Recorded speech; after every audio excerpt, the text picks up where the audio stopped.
Holly is in on vacation. I think Wyoming, I believe. Oh, yeah, okay, that's His what I sister. thought. So he's in charge. Yep. Put the new guy in charge. Right on Thanksgiving, but that's only part-time, he's almost every second, should be the first, Yeah. or second. Look how fast it's gone. Yeah. I didn't go out and work today. Have you heard from Carol? I have not. Oh, okay. Maybe she I don't know if, maybe you might have reached out to Paul, but. Yeah, maybe. Yeah, I haven't heard from him.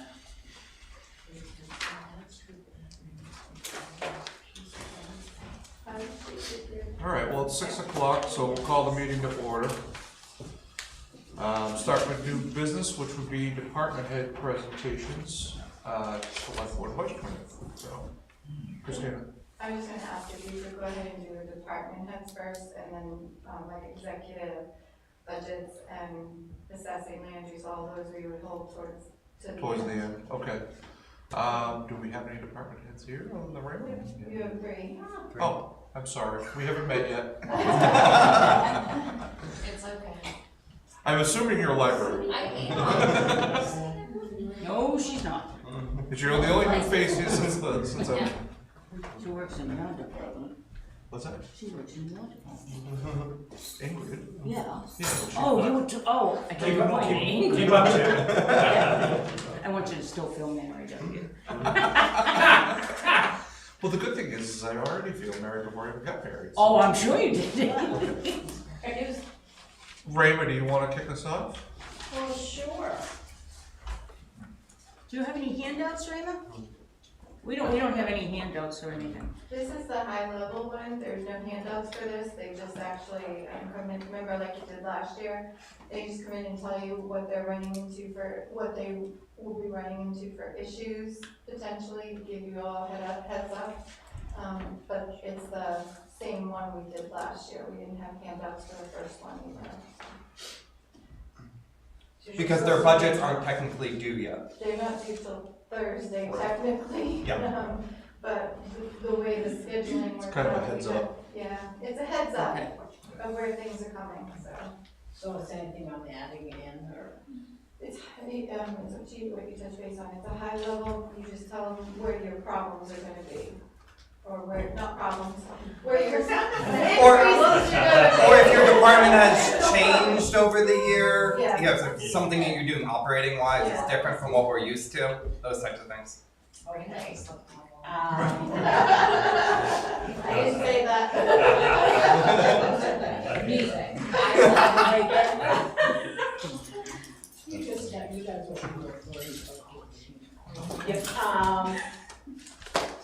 I don't really have a lot. The only thing that I'm really adding into my budget is a part-time person. I want somebody like 20 hours a week. We're really extremely busier than we've ever been. I think we process over 6,000 vehicles a year, and I think the tax bills have gone up over 3,000 a year. So, Like a deputy to the deputy? I'm sorry? A deputy to the deputy? Yes, exactly. So, there's a lot of things I just can't stay caught up on because I'm at the window trying to help because we're so busy. So I never get to go back into my office and do the things that I also need to do without interruption, which is budget is one of them. The election equipment went up somewhat because I'd like to look into getting poll pads. I need at least 3 poll pads, and what that is they set, the ballot clerks have a poll pad, sitting in front of them.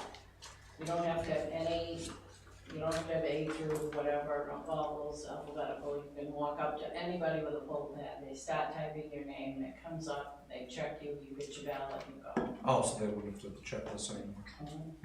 How common is that in the state right now? I think there's 5 towns that have them right now. So, what I'd like to do is, I know Barrington has them, and they love them. But what I'd like to do is, I think she may be having a special election sometime, if she is, when we're not having one. I'd like to go down and watch and see how it works. Would it Because save time for other people? Yes. Yeah, because you're gonna walk up to any of the three people that we have up there now. And you're gonna say Kavanaugh, and whether you're like, you know, now we have A through F and G through O. So you can go walk up, if there's, you know, people, one or two people in front of the other one, you can walk up to somebody that's empty, give your name, they start CAB, and whoever's on there with that last name comes up. And do they check out the same way? I don't have to check. Oh, that's right, we don't have, yeah, that's a mass. Sorry. That's all right. So they just check in, but it is quicker for that. And then there are some supplies and things I need for elections. Raven, not to interrupt you, but just what rough numbers on that? For the For poll the polling pads, pads, yeah. right now they're running about $1,500 each. Okay, so 3, 4. I think 3. Yeah. I think 3, because the only time I use like 5 ballot clerks, or now for the state, you have to have 2 at each station. Yeah.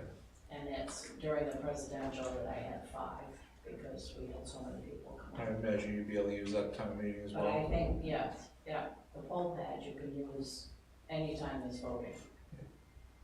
So, I'm putting them in here because I like them, but I do wanna do some research. I have a conference in a couple weeks, it's a town clerk conference, so the places that supply these poll pads will be there, so I get a lot more information about them in a couple weeks. Advertising is about the same. Office supplies. Postage, I put up a little bit because we do have quite a few certified mailings that have to go out, when taxes aren't paid, and when the liens go out, and the deeds go out. If there's something wrong, if a check bounces or something like that through the town clerk, I have to send certified letter to whoever's bounced their check. I did keep in that $2,000 because my printer made it through a bid this year, thank goodness. But when it goes, I gotta replace it, so that's why I keep that $2,000 in there, because it's going to happen. I just don't know when, but, and there's nothing, it all of a sudden just stops, so. Okay. So I wanna keep that in there. The recording fees I put down, $200 because, in the past I haven't spent that $3,000. And then, this year I couldn't do, I could do liens, but I couldn't do deeds because the researcher that I had 3 years ago never sent out the lien notices or the mortgage notices. So I didn't, but we will be deeding again next year with the select board, so feels that way. And tax billing, from what I understand from the, people that do the mailing for me, that it'll just be right around the same thing. So, the only thing that's changed a lot is the poll pads and asking for a part-time person. Is your other employee full-time right now? Yes, Your new one? yes, And how many hours is full-time here? 40 hours. 40 hours. Yeah, That line should be less this year than last year, right? The budget line? well, it was, yes, it is less from what it was last year. Look at it, yes. For the deputy? Why? New employee. Change of person. Oh, change personnel, sure, yeah, okay.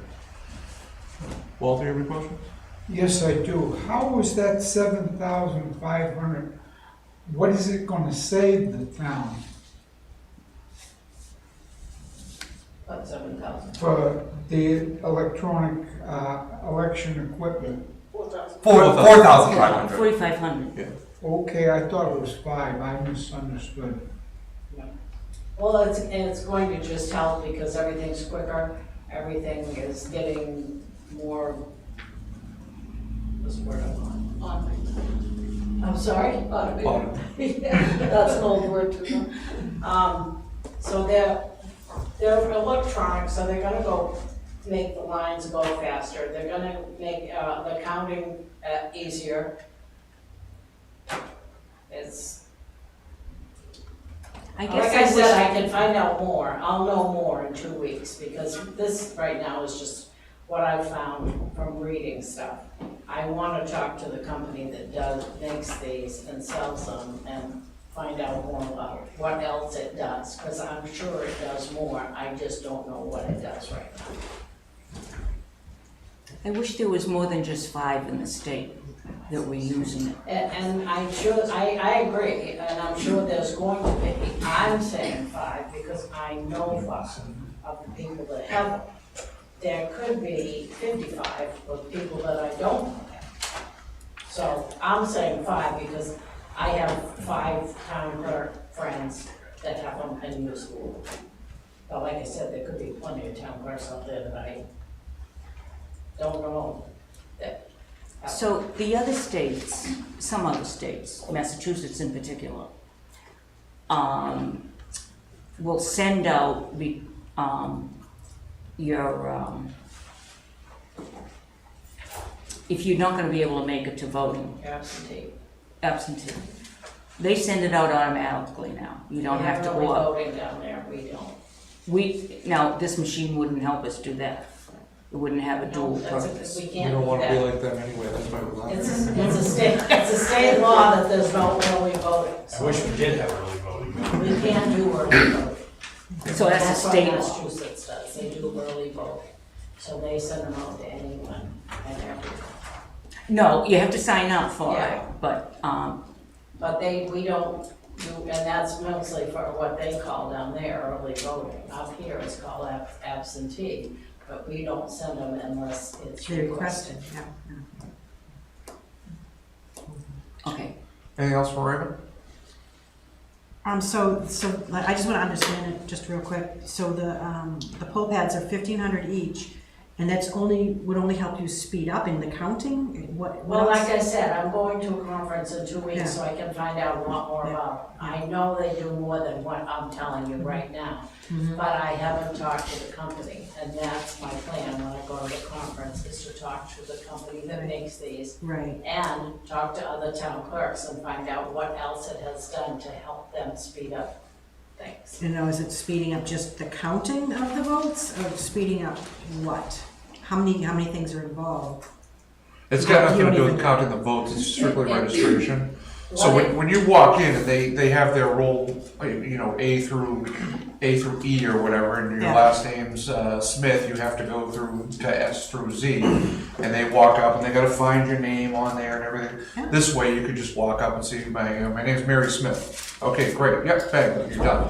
And that communicates that to the other tablets, so there wouldn't have to be 3 separate people. You could go to any one of those 3 people. So you might walk in a line for S through Z, there's 10 people there and nobody at the other 2. Now you can go to the other 2. Just correct me if I'm wrong, Raymond, No, you're right. no, you're, that day, That- the people doing that are volunteers, correct?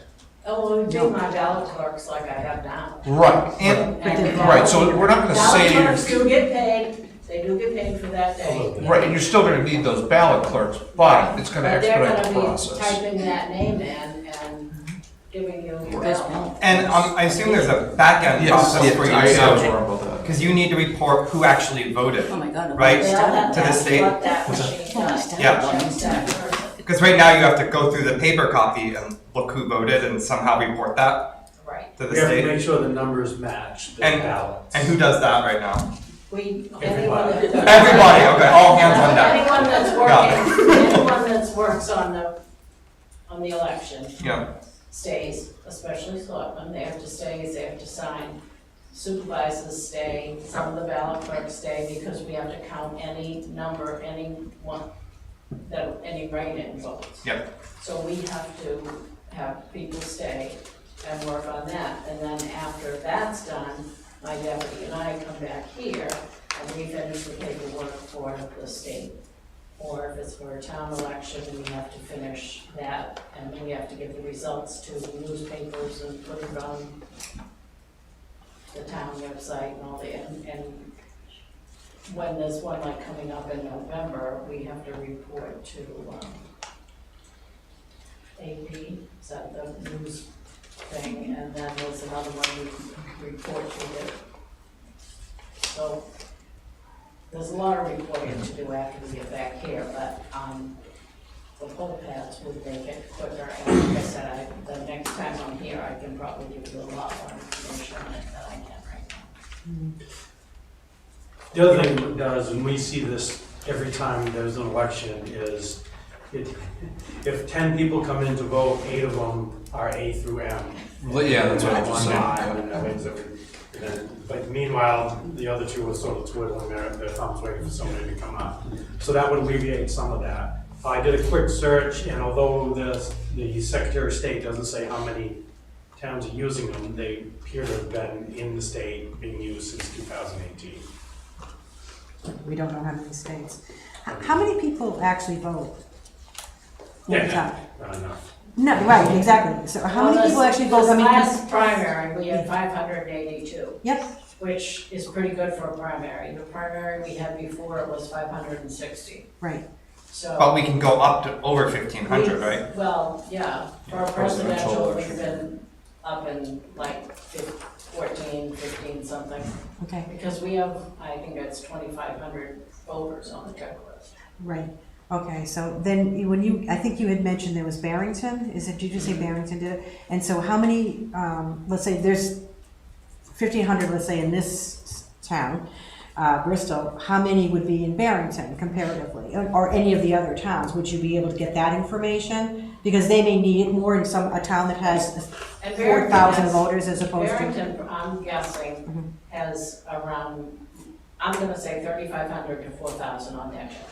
Yeah. So I mean, it's big. 2 to 3 times bigger than town, ours. but, Yeah, exactly. I think Barrington's a similar Are population. you looking it up too? Yeah, Oh. I don't know about so little lost.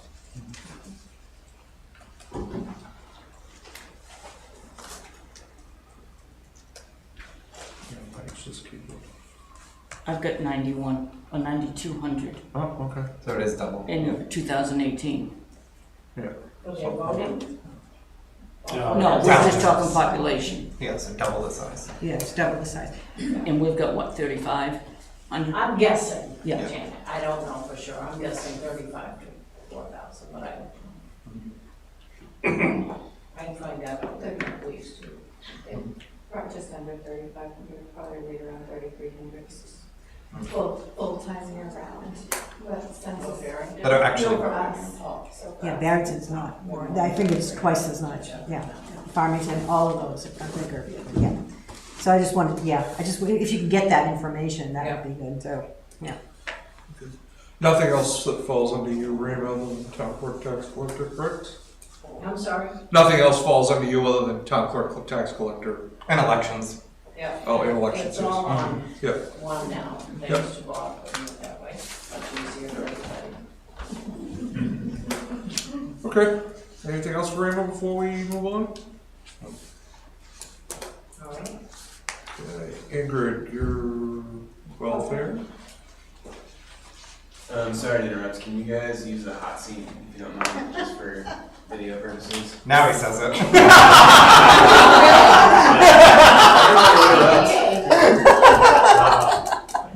Wow, Kate.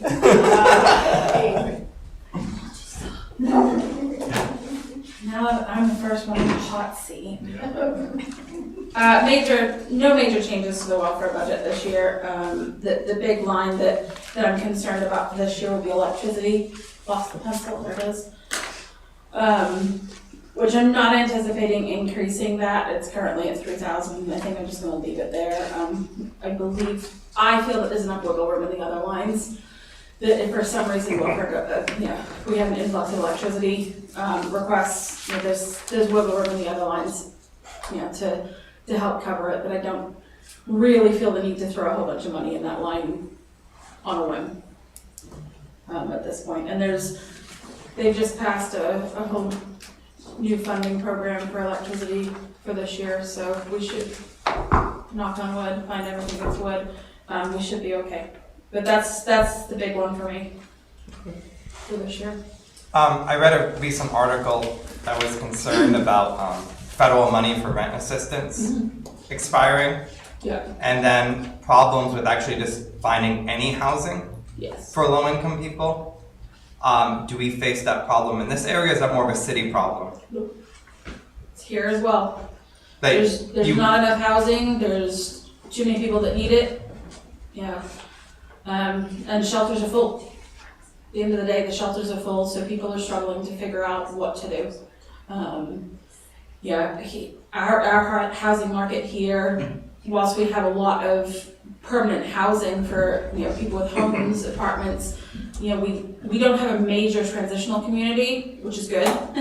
Yay. But that rental market, the second one's moved out of, somebody's hopped right into it. Sometimes, they're not even packed up and the next one's ready to roll right in, knocking on the door. You know?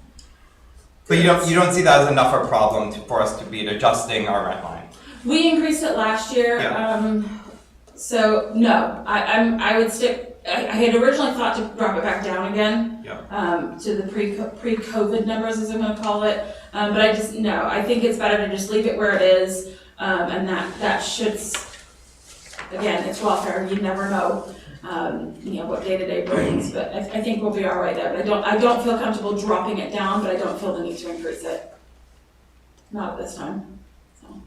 If something changes in the next 2 weeks, I'll be back. Russia invades, I don't know. You never know what's going to happen. But yeah. Questions? Anybody? Questions? You're off the hot seat. Thank you. Just like that. We'll move on to fire. Hey, we're going in order. We apparently chose the front row. Ingrid, if you could do fire, that would be great. So I guess just the fire, the fire budget's pretty out of whack this year. As far as the year-end number goes, we've had a ton of maintenance issues again. It just kind of, I guess, is what it is. But it started at the beginning of the year. We had some bigger repairs to the ambulances, both of them. Then we had some more. And then Engine 2's transfer case needed to be rebuilt. So that got done. Luckily, at least that portion of that project came in under what it was expected. By under, I mean it was like 12-something thousand versus 15-something thousand. And then it needed some work on the transmission relative to that repair. It's still down in Massachusetts and will hopefully be back soon because, like everything, they were waiting on parts to complete that project. So I have kind of a high anticipated number to finish that. Hopefully it'll be less than that. So the fire department's trending over, the board's aware of it, just relative to that repair, and it should be only over by that much. So that's kind of the fire department this year in a nutshell. There's a little bit of movement. We're filling an open position right now. Like any open position, the hope certainly is that if we're replacing a 5-year firefighter with somebody new, that we can kind of see some savings in that line, but certainly the end of the process will dictate that and what we attract for candidates and what they're willing to come here for. So that's about that. That closed today, so hopefully, certainly by the time I come in November, that number will be pretty finalized as far as what that salary will be. And there's some little changes in personnel. There's some increases based on promotions and movement. Luckily, all of that's going to have kind of a secondary positive effect where, you'd take maybe somebody that you'd budget a substantial amount of overtime for that position, that's gone, so the overtime increase is even less than what the merit raises were. And depending on what we hire that other position at, it might go down a little bit further from what I'll submit Thursday. So that's a positive. Pretty much everything right now, looking at my budget, it's what's the worst case scenario. Lakes region, the dispatch bill, that's going up. Right now, the number that I have is about 7% over what was budgeted last year. There's two reasons for that. One, the way that formula works, and we've seen a big increase in our evaluation, and so that's had an effect on what we pay. We've seen a little bit of an increase, but it equates to kind of a big population increase percentage-wise, so that affects what we pay. The other thing is for those of you who are around and were listening, because I had kind of forgotten about it, to be honest with you, is a couple years back they did a big radio system upgrade, and it was supposed to add about $2,500 to your assessment every single year. They've been able to use reserve accounts to not charge that the last 2 years. There just isn't the money in the reserve accounts to do that. So this is, if it's a roughly, really that's the increase, $2,600 over last year's budget, and it's like $2,500 and change. So that's really the increases that we're now seeing that, and we'll see it for a few years. I think it's either 2 or 3 more years. Hopefully when it goes away, it'll just maybe balance out any potential increase for that year or two. So that's up. Ambulance billing, sorry to jump back up on the lines, but ambulance billing, again, this is a number that really has to grow every year. We're seeing excellent, revenue return for a number of different reasons. Part of it's we're going on more calls. Part of it is just systems that are in place that we're dealing with in a different fashion. And that's all excellent, but it has that negative effect that I talk about a lot in my budget, which is, the more money we bring in, the more it costs out of that line. And if it's not budgeted at least close to appropriately, then something suffers, whether it's a maintenance item that doesn't happen that year, or it's gear that doesn't happen that year, but you buy it down the road anyway. So I have a substantial percentage-wise increase built into that. But again, if that $4,700 increase is funded, well then, and we spend it, then that's $73,000 more in revenue that we've collected. So, it's not good because they're ambulance bills, but it's at least there's money that's offsetting it substantially. Our electric bill, we're finally seeing the savings from the energy grants. So right now, I'm not planning on increasing it because I think we'll be under in that line this year, and I think it'll line up with hopefully whatever we get for what we see for electric rates over the next year. Heating oil's up. The price is up 57%, and I have a 56% increase planned. It costs, we know that we spend, it's like 4,500, 4,600 gallons of heating fuel to heat that fire station. So hopefully this will be the last year of that, but that's what it is. That's what we use every single year, year in and year out, and that's what that math works out to. Pretty much everything else, I say that, gas and diesel. So gas and diesel is the same thing, and unfortunately we're in limbo right now because the state doesn't have any new diesel prices based on what the unleaded prices did last year. Basically that nobody was willing to give them a contract, so they paid what they could get in Portsmouth, and it was about $1 a gallon cheaper than what you're paying at the pumps. That's what we paid for gas. Now luckily, I budget for about 1,000 gallons of gas. That's the car, the small engines, the boat, a few other items. So that's not a big portion of it. But diesel, if that holds, that trend holds, then at least have right in right now at $5. I know we got some diesel numbers for the town's bid that was a little bit cheaper. If it comes in closer to that, then instead of needing to go up $8,000 or $9,000, maybe it only goes up $5,000, which I guess considering the price of fuel right now. It's not that terrible. And the rest, again, we've dealt with a lot of maintenance in the last couple of years. We're gonna continue to deal with maintenance. The ambulances in particular are doing way more work than they ever have. A2's 3.5 years old.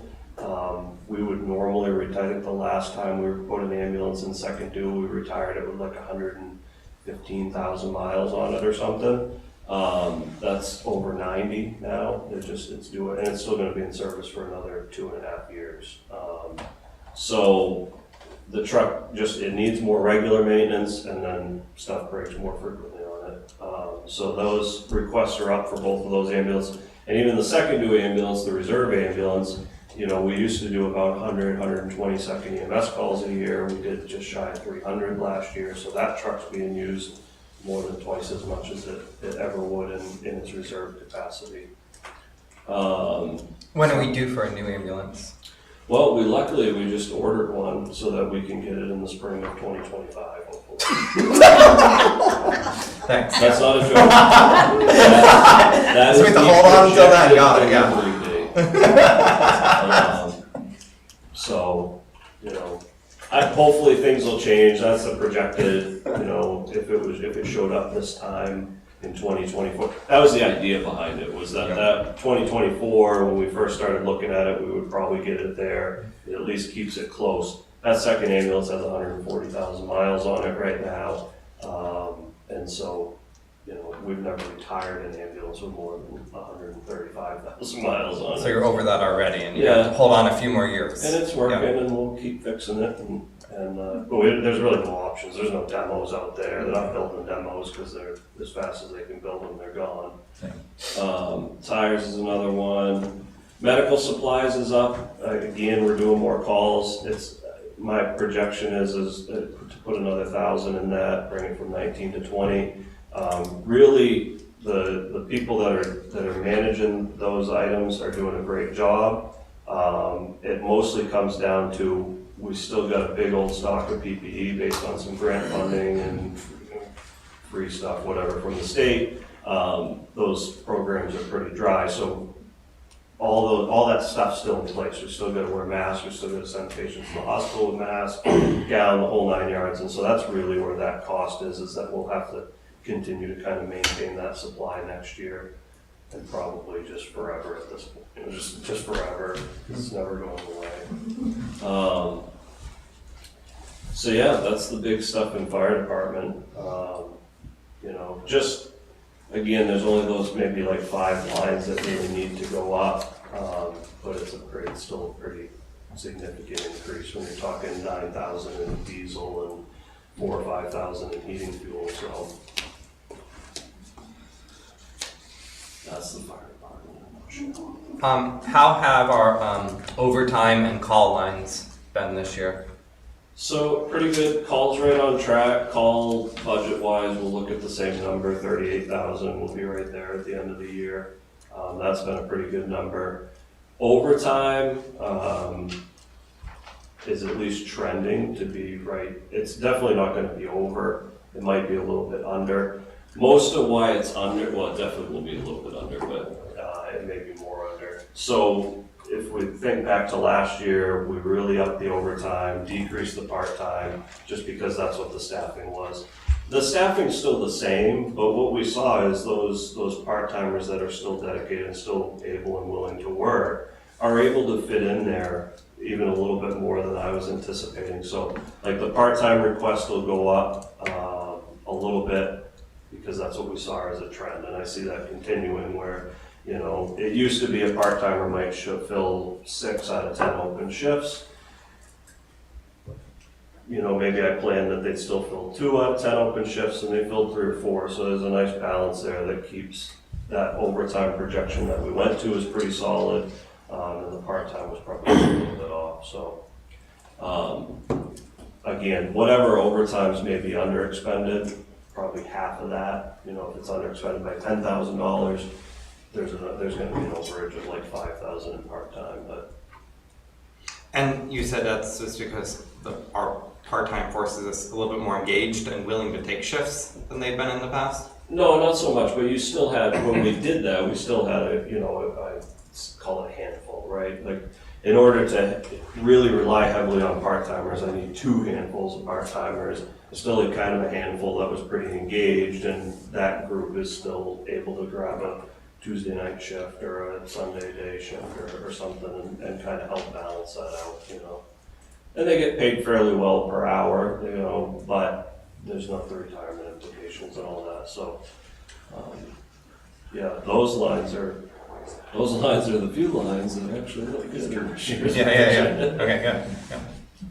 I have a pretty basic housekeeping question. So we're now getting the revenue reports, and I found it extremely interesting.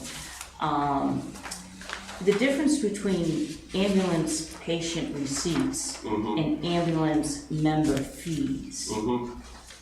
What, can you define those two lines? So the patient receipts is the billing revenue. So again, that's that number that the, whatever it is, ambulance billing is most directly associated with. Okay, stop right there, then I have a question about that. Okay. So when you bill out to the patient, does the fire department bill it out? No, Comstar bills it out. I'm sorry, what? Comstar bills it out, our billing company. And who watches if they pay on time or? Well, the billing company, largely, that's what we pay them for. Okay. Ingrid has spreadsheets upon spreadsheets to make sure that we're on top of where we're supposed to be. And, a good example that I think has had a fairly positive return, it's not the biggest thing in the world, but it's a fairly positive return, is that, we would get a disposition report, and anybody in this room's probably been there, where for whatever reason, whether it's the ambulance ride you took or the hospital you went to, your insurance company wants to play this game where they send you that money. Yep. Well, as you can imagine, we don't see a lot of that. Right? So that has turned into, now there's letters that are sent out. We know exactly what the insurance company sent to them, what they're still responsible for, the whole 9 yards, and to say, hey, listen, that's our money, not yours, and please send it in. Now, there's still people that don't send it in, and they get forwarded to collections and whatnot, but that's had a pretty good return. So, that's, again, one of those little systems that, maybe it equals $15,000 a year, but if you've got a handful of them going, there's $75,000, and now billing revenue, is on track to be at or over $400,000, this year or next year, so. Yeah, I was shocked it was budgeted at 290. I didn't realize it would be that high. Oh, yeah, and it's way over that, so that's That's a been the conservative revenue projection for the last couple of years, and it might not be physically over that now, but it will be well over that by the end of the year. And then the member fees, or whatever it's called, is the contract money, so that this year was roughly $199,000. We improved that pretty significantly. I think for the last contract, it's, it'll be somewhere in the conservatively 225 range, probably a little bit more, this year, so I just haven't got the final numbers to know what it's gonna be, but. No, that's fine. I was just wondering.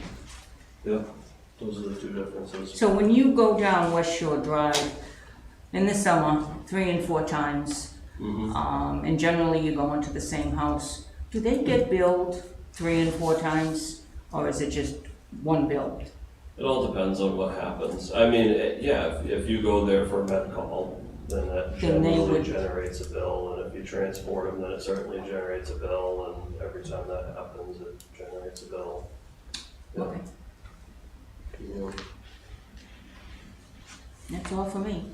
Can I have a question? Yeah, I do want to, yeah, just, can we go back to the masks when you were saying the supplies that you're using still? So are these, for every time you pick up any patient in the ambulance, you wear a mask? Oh, yeah. And is that mandated by the state?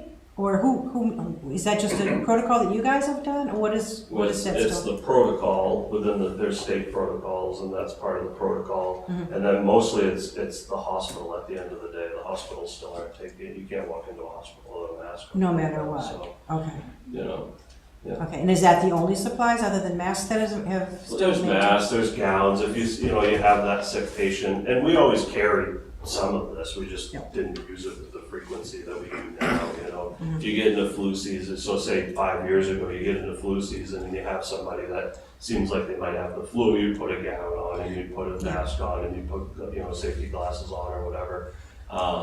But that's just more the standard now. Now it's the so. standard, that's what. You know, luckily, 1 for 1 or a box of them, right, it's fairly cheap, but if you go on 1,000 medical calls a year, all of a sudden there's, you know, 20 boxes of this and 20 boxes of that, and it adds up, and, you know, it's a couple $100 or $1,000 that, just luckily, at least through the COVID stuff and grant funds and whatnot, we've been able to maintain a supply of, but we'll just have to start picking up some of that cost.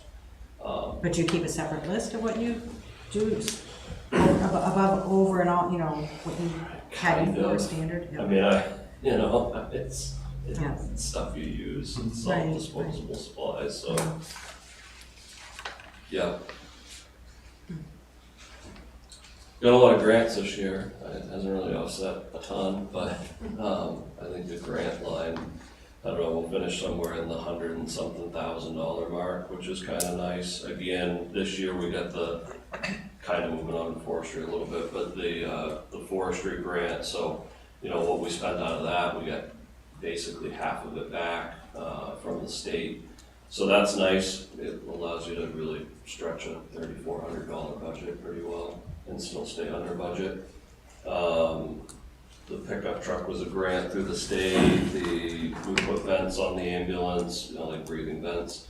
And some video laryngoscopes, those were all COVID money. And then the AFG grant, we're still waiting on hose, but everybody's waiting on stuff, so.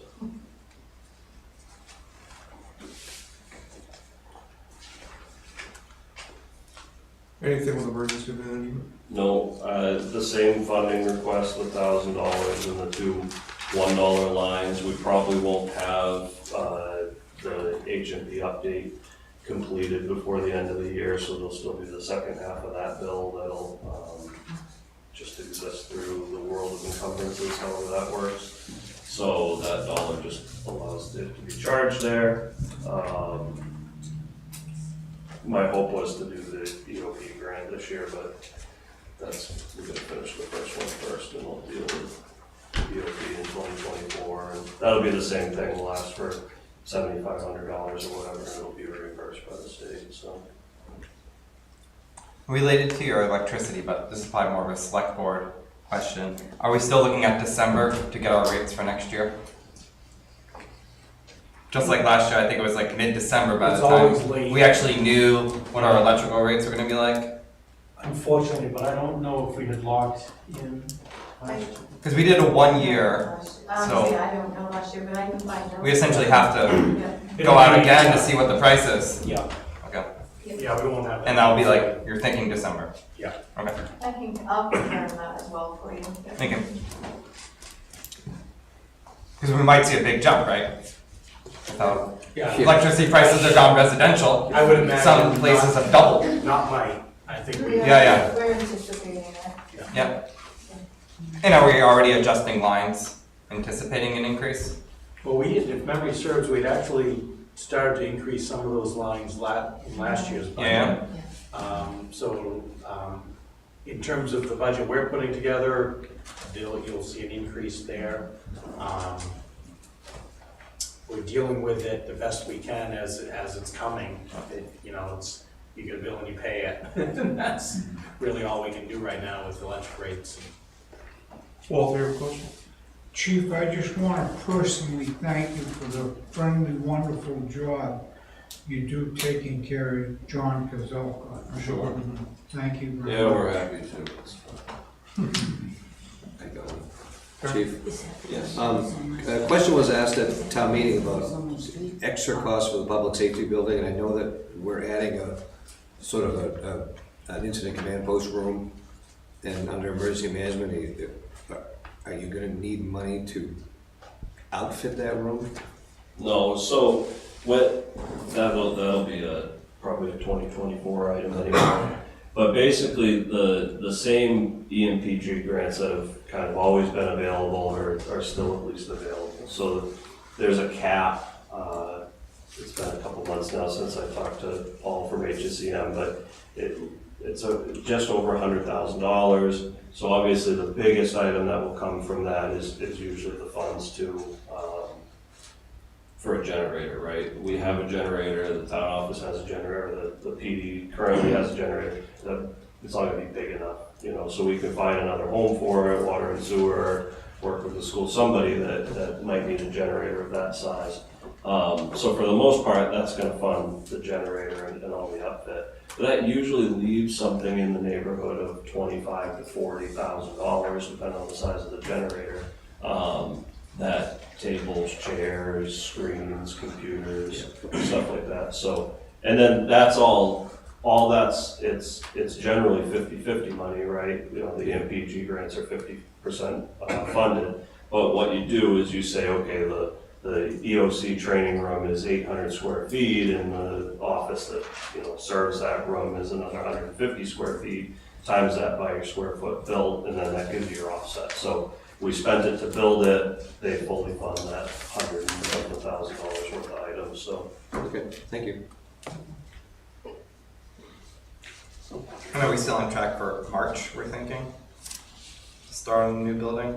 Yeah, I think so. At least demolish the police station. February, March, April, right, like somewhere. Whatever in the that ballpark. flower falls, yeah. You know, I certainly, and probably people have said it here from time to time, but, you know, at the end of the day, the project's behind, it's probably not the worst thing. There's, you know, all sorts of moving parts that have now stopped moving and things are moving in the right direction. And I don't, you know, there's natural inflation that happens, but I think we're getting into a better time as far as building prices go. You're starting to see building slow, which is gonna make bidding more competitive. And I think at the end of the day, we're gonna have to wait a little bit longer, but I think it's gonna work in our favor, I really do. You know, and this position has taught me to be less optimistic. But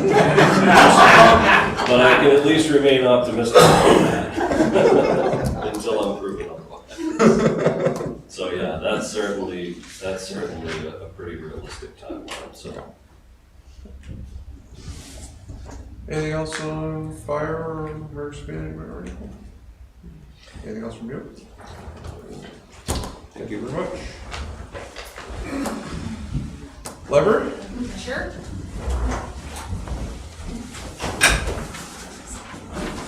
I actually have a handout. It's a really preliminary one. Overachiever.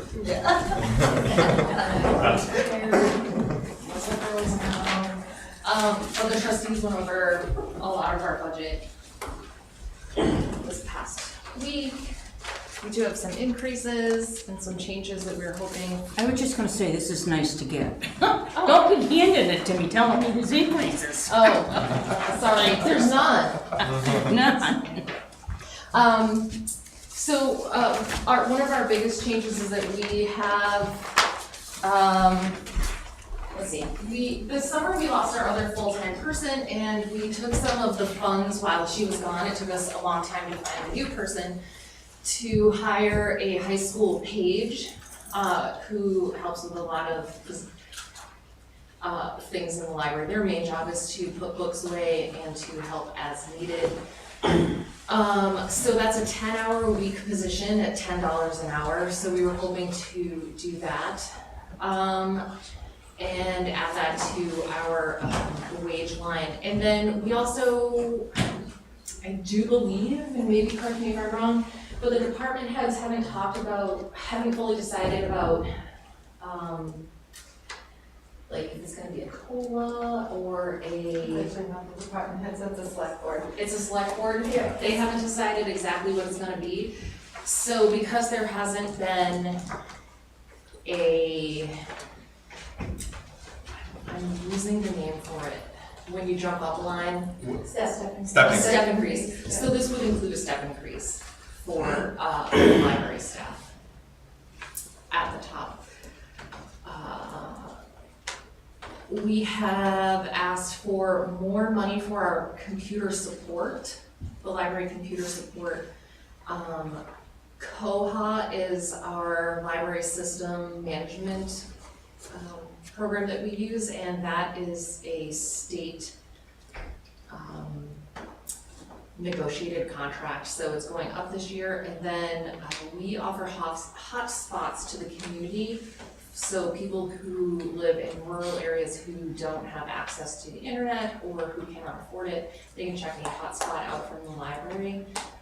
We are going to go ahead and continue with 5 of them. We currently have 10 that are grant funded, and the trustees would like to continue that with 5 going forward. They get checked out for 2 weeks at a time, and as long as they're cell service, so that can mitigate their usage, but as long as they're cell service, people can use them to get internet at their location.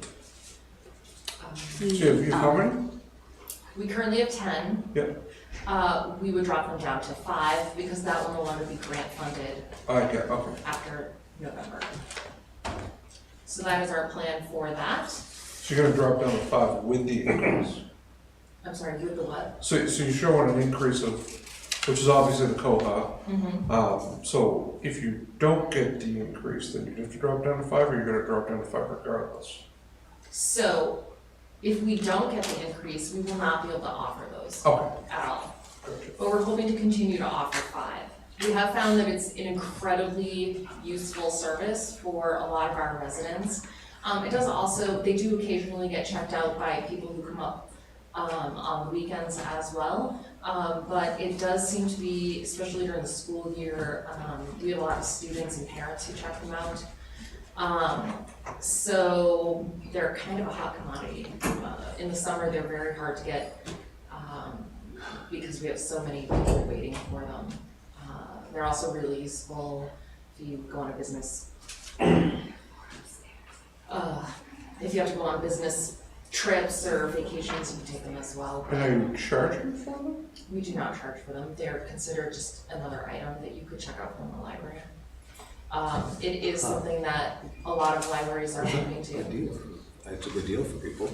It is. It can be a really good deal. It's a sweet deal. Yeah. That's a little bit strange. How much of that increase is the hot spots versus the contract increase?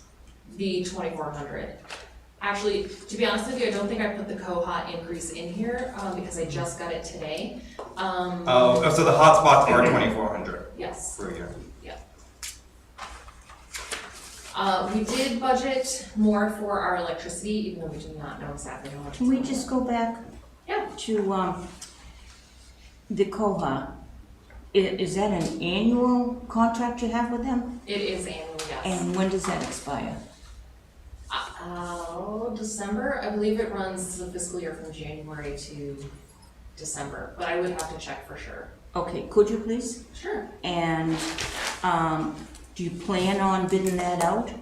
Do you plan on, you don't? No, so when you have a library system, an ILS, it has all of the records. So it's like an old card catalog system, but it's all computerized. And to migrate from one to another can often cost multiple thousands of dollars, like depending on how many records you have. At my last workplace, it was a $25,000 to $1,000 upfront fee to migrate that over, and then you have a yearly cost that's associated with it as well.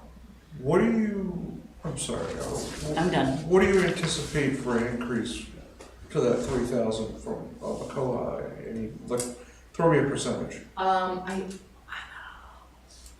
went up a few $100s. Okay, so let's say 10%. Yes. Okay.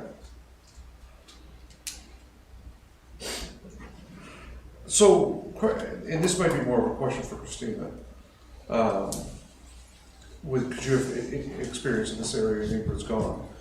When it comes to welfare, I know there's a lot of kids, the school kids now are required to do just about everything on their Chromebooks.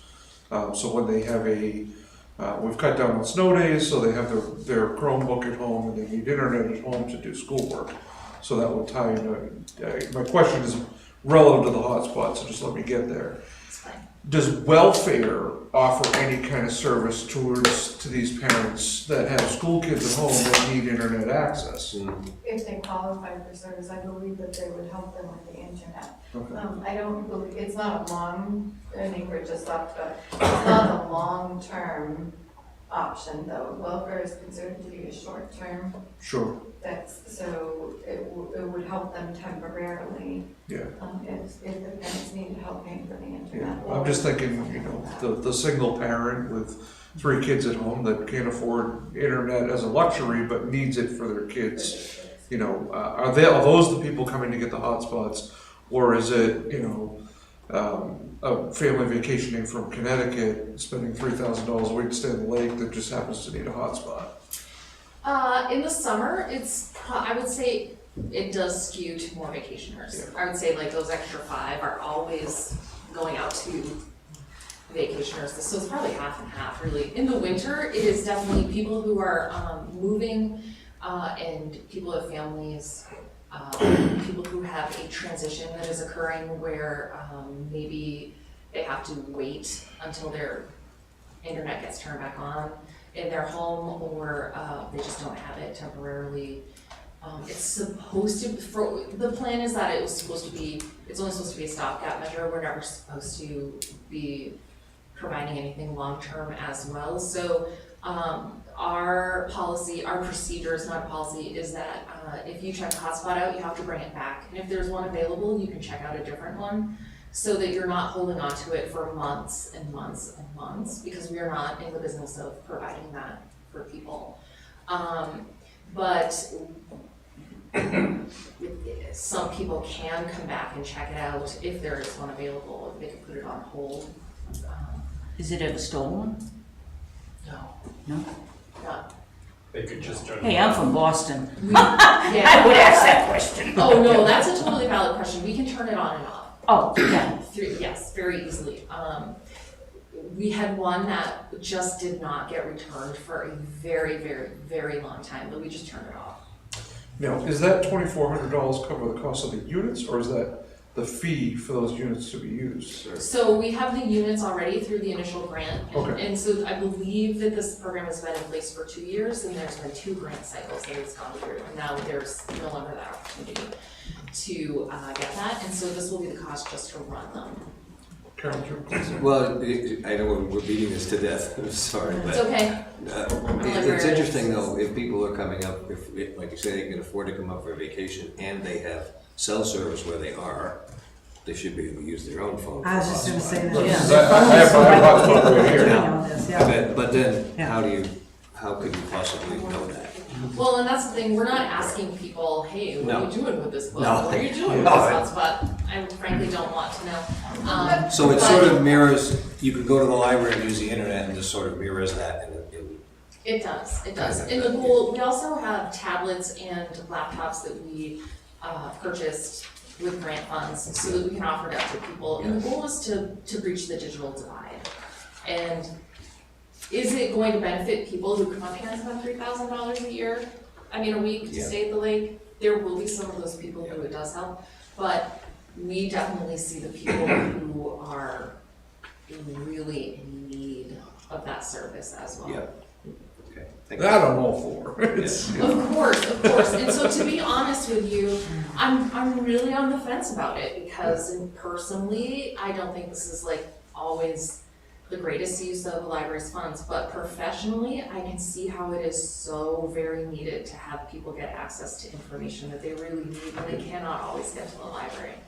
Because we do have that option as well. But someone who's traveling on vacation, can't they come into the library and use it there? Why would they be taking it out? I guess that's. They can, I mean. Because they want to be at their cottage. Yeah, I know. So, that I don't know why sense you wanted if you were on vacation. I know. So I don't know for sure because I don't take one with me. Right. But I think it's more that people might be going someplace where they want to be able to work from where they're vacationing, and maybe they'll be out in the middle of the desert in Arizona and not be able to have access to that, or they have an important call that they have to make, and they want to make sure that they have you know, that the Wi-Fi isn't irregular or that the internet isn't spotty. You know, like if you ever tried to use your phone downtown and you're not connected to the internet, it's just not gonna happen. So, it's more along those lines, I think. So is there insurance on these? So if something happens and they drop it and break it, and how are they repaired? People fill out a form and agree to take financial responsibility if it's damaged. Okay. But it's just like if you had a hotspot at your house, it's all run through Verizon. It's a Verizon account. Is this something new? Because I don't see it in 2019's budget for the library. It would not have been in 2019's budget specifically. This is because fairly it was new? grant funded. This is, I think it started in 2020. okay. I don't remember, to be honest with you, Because I don't remember hearing about it. It would have gone out initially with the first, like, a press release in the first, when they accepted the grant the first time. It would have gone out the second time as well, into the papers. And we do have it on our website. Every now and then we post about it on Facebook and things like that. So, I think it's a great thing for parents and kids for school. Yeah. There's a lot of unfairness in the way school demands parents to be able to provide that for their kids, I think. it's No, absolutely for school. That's we exactly have right. had. No, what I'm saying That is is a great the deal. school, I mean, even when early on with our kids, there was a lot of things that you need that a lot of people can't afford, and the kids can't do their work, and it's not right out there. So this is, if it helps that's a good thing, says me. I can see help in our residents. Yeah. And people on vacation, I really can't understand. Well, I would say, and I don't know the actual number, but I would say the majority of people that we serve are in the school system area. We do have the ability for people to purchase a card if they want to. It's relatively infrequent. And if people from out of state are coming to the library, and if they're, you know, most people don't go on vacation and go to the library. Most people who come to the library who are like from out of town still own property here. Could you send us a little synopsis about it? Just in general, like, Yeah. like, hey, we've got hotspots, here's what it would, yeah. So this is the hotspot program. Okay. Are you fully staffed right now?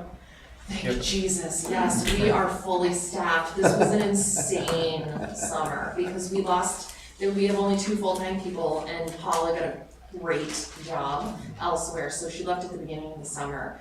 And so finally, we have hired, I'm not sure if you know Martha Holtzman. She's on quite a few committees. She's supervisor of the checklist. She lives right downtown above the pet shop. She is our second full-time person now, and we're fully staffed. So that the second full-time is the assistant director child's position, right? That is correct. Yeah. Yeah, And then the other line is all the people that work part-time. that is correct. So we have, let's see, we have 4 part-timers, and they work, hold on, let me just see.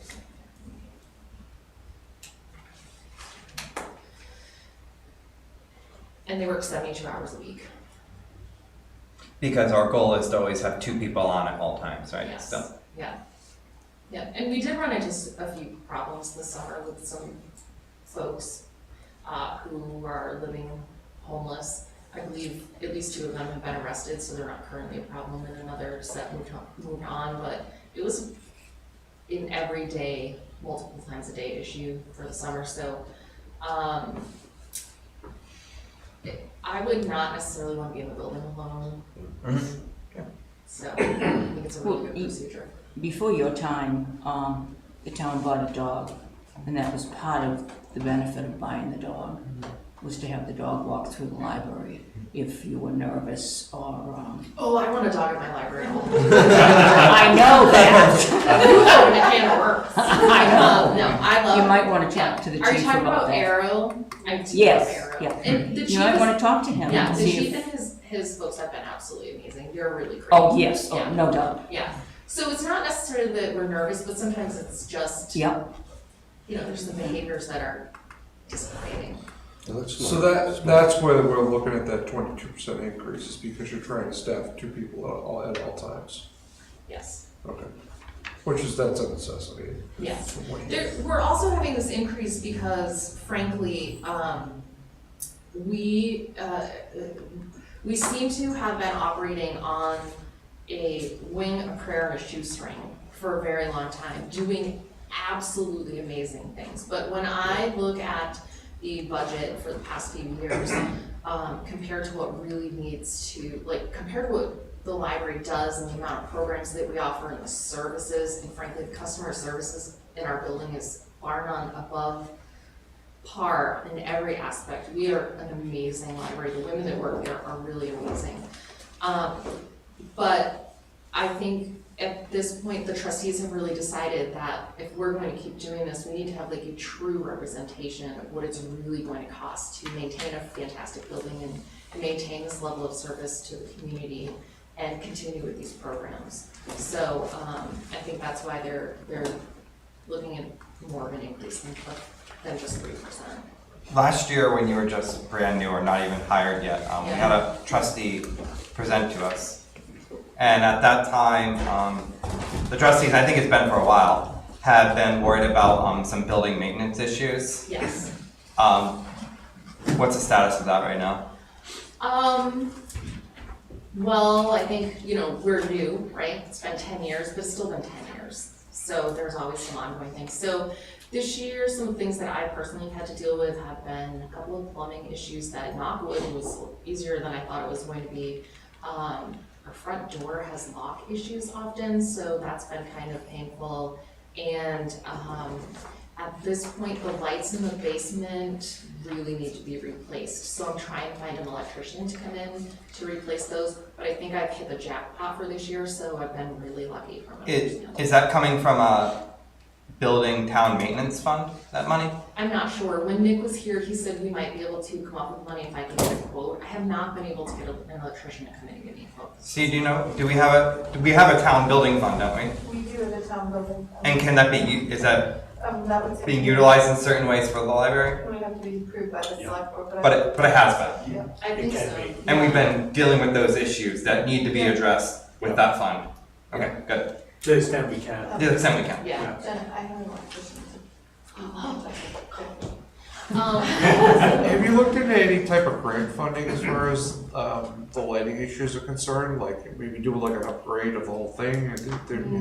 No, not for the whole thing. It's just the, so the lights seem to be pretty good otherwise, and we have solar. So we haven't had any other troubles other than in our basement where I don't think it was upgraded at the time that the whole building was upgraded, so all of the ballasts need to be changed out in those lights. Yeah. So I know in the past, the rest of the town went through a couple of years ago, and I believe that was grant funded. Oh. I think it was a We program through the electric company. Right. They would swap over fixtures. Yeah, well, they swapped everything over to LED and, Yeah. so it might be something worth looking, worth looking into for you. There was also roof leaking for quite a while. Was that still, had that been fixed and all that? I don't necessarily think that it has been fixed, it just didn't happen so far on my watch. Must be me. No, I'm just kidding. I think because they were ice dam buildups, I don't necessarily know what at the time could have been done other than to take the ice dam down. So I'm not sure where that is at. Okay. There was not an active plan to fix that. There wasn't. And there was a crack of some kind, whether it was in the foundation or the I think it was in the wall. wall, yeah. And I believe we decided to plaster over it and paint it. That was it. Okay. I will have to double check. Mm. And there are some things that going forward we will definitely have to talk about changing, like the carpet is not going to last forever, and there will be some bigger changes coming down the line, but right now the building's been really well maintained and looked after. There's a possibility that the door in the basement also might need to be replaced soon. And the front door, the original front door kind of leaks air in the winter, but it doesn't affect the library because it's in an enclosed area. There's like a closet around it. So I don't think there's anything significant that's like glaringly obvious right now. Sean or Les, do you have any history on the roof issue? You know anything about I it? remember there being issues, it's been ongoing, I know, I want to say that the trustees have spent some time and funds on it. Just curious if they ever went back to CCI with that. To my knowledge, no. Not in a year and a half since I've been. Is CCI the company that built it? Yeah. From what I understand, they've been back to CCI quite a lot. They did, and that's what she said last year, they And I had quite a wouldn't- lot. Yeah. But they didn't fix it, they still couldn't fix it. Yeah, I think it's just the nature of having a building that's gabled.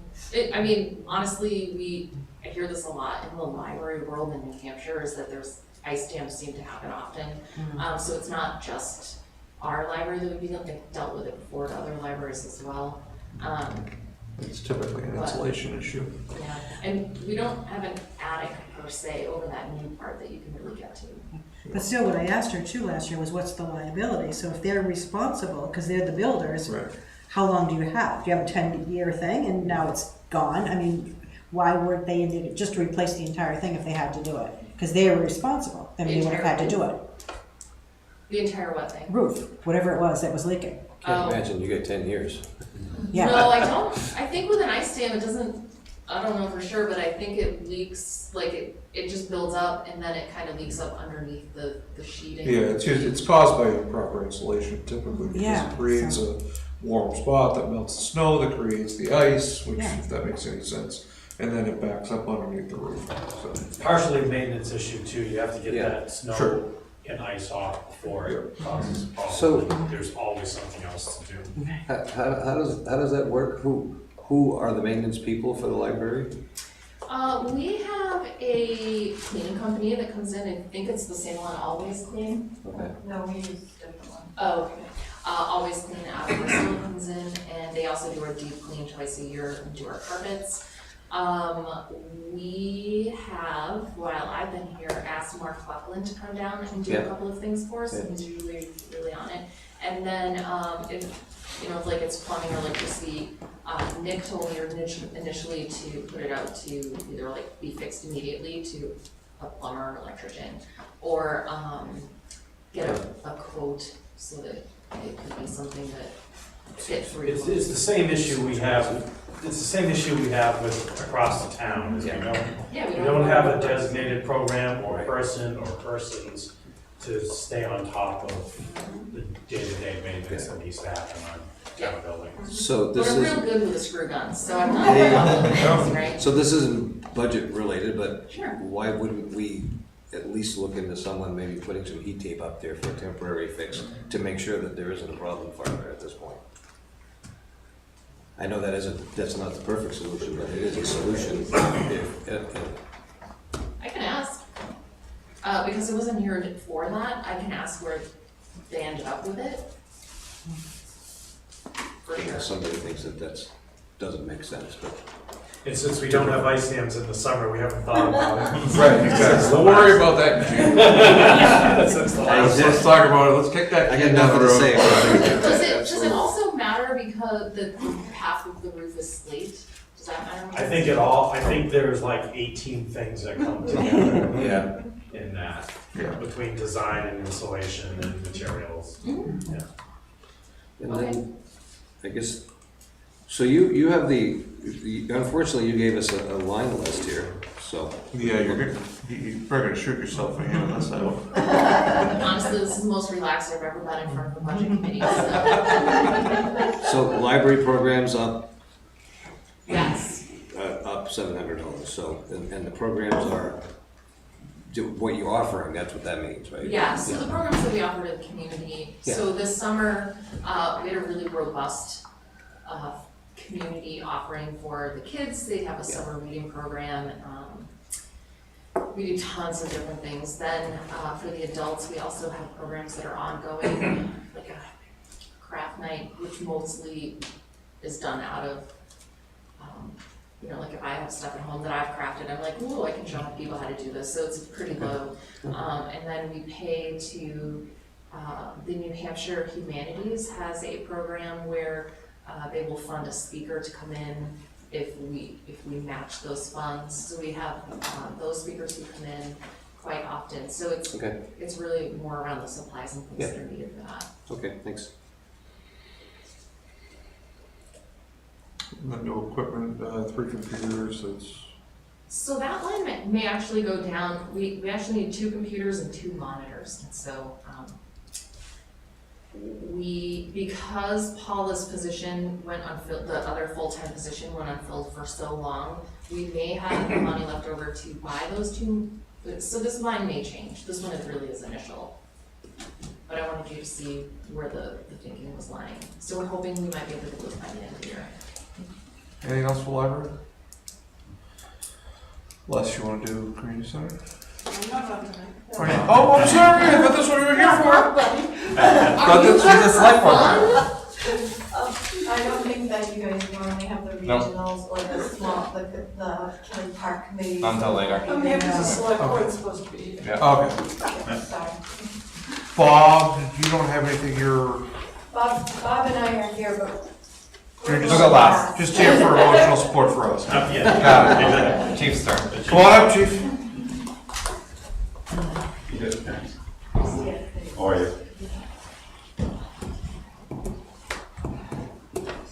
Good evening. Good evening. I have a question. You don't even have to start.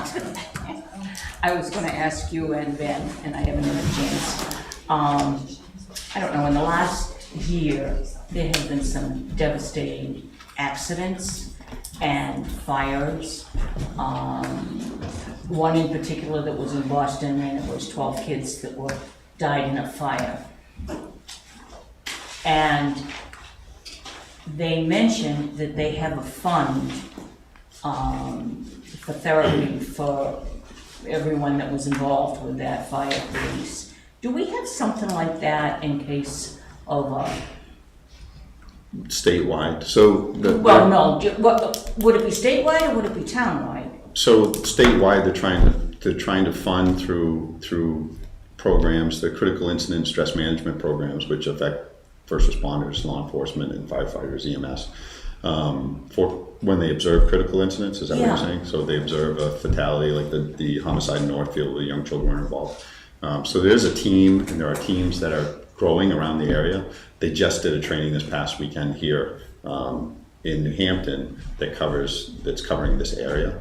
I actually was signed up to attend and wasn't feeling well, didn't attend. So, but we do have a critical incident management, stress management team that's available. Dave Goldstein, the chief from Franklin, pushes a lot of legislation through Concord, trying to get funding, trying to get it. And this year they got PTSD attached to medically related retirement injuries and so forth, and disability. So there are programs. So We're there are looking into programs it. that would Yeah. help. What's that? There are programs that would be There are able to help. programs. So anytime we have a critical incident or a fatal accident, Yeah. we send the responding people. In my department, the police department, and I know the fire department just did one here. They did a debrief a week or so ago. Yeah, that was, to kind of give you an idea how it works, because I was actually the one that set that in motion. I'll put my fire department hat on for a minute. We had a drowning up at Profile Falls of a year. Oh, yes. A teenager, right? Yeah, 18 years old. So, there was a few, I ended up being the one involved in that incident, being the senior person there. And a few folks came to me with some concerns that there might be critical stress. So I spoke to Ingrid and had her reach out to the Granite State CISD team, and they pulled together a meeting here, and then we put out a notice that, or notice email, text message, that sort of thing, saying that it's available to anybody that wants to attend. You don't have to attend, but if you do feel as though you or just want to talk things out, it's there. And that's a program that's been in place since I've been involved with the fire service since 1994, and it's evolved. There's a lot of different schools of thought of how those meetings are run and that sort of thing. But that's a statewide program, so it's not something that we need to put together at the local level. It's something we can be involved in, as the chief was saying, that he can, he's part of that team. So, Yeah, I'm not personally Oh, part of it. not part of it, The but training you're was to involved. try to get more departments involved, but as a statewide push was my, and it's exactly for that reason. When you see a critical incident or fatality or, suicide victim or whatever, when we try to get an immediate opportunity for somebody to just kind of talk about what they've seen so they can process it. Yes, I just wanted to. Yeah. So, yes, No, it is, yeah. Yeah. so I'll let you We have- start out. Yeah, I guess the state is probably worried, particularly police officers that were already low in numbers in the state, losing police officers due to events like this, and they don't have the services that they need, right? Right. No, it's definitely, and then there's an ego involved, and people think that they can handle, and people handle things differently too. So, Right. But yeah, and like we said, it's been around for a long time. And He and I could probably sit here and talk about this all day long. I just didn't know and I wanted to find out. fortunately, it doesn't have to go in the budget. So I don't have any projects. My budget is essentially going to be presented level funded with these. Haven't really talked to the select board and built the budget, so I don't have any major surprises. The ones that I think everybody, the elephant in the room, would be electricity, gasoline, and heating oil, which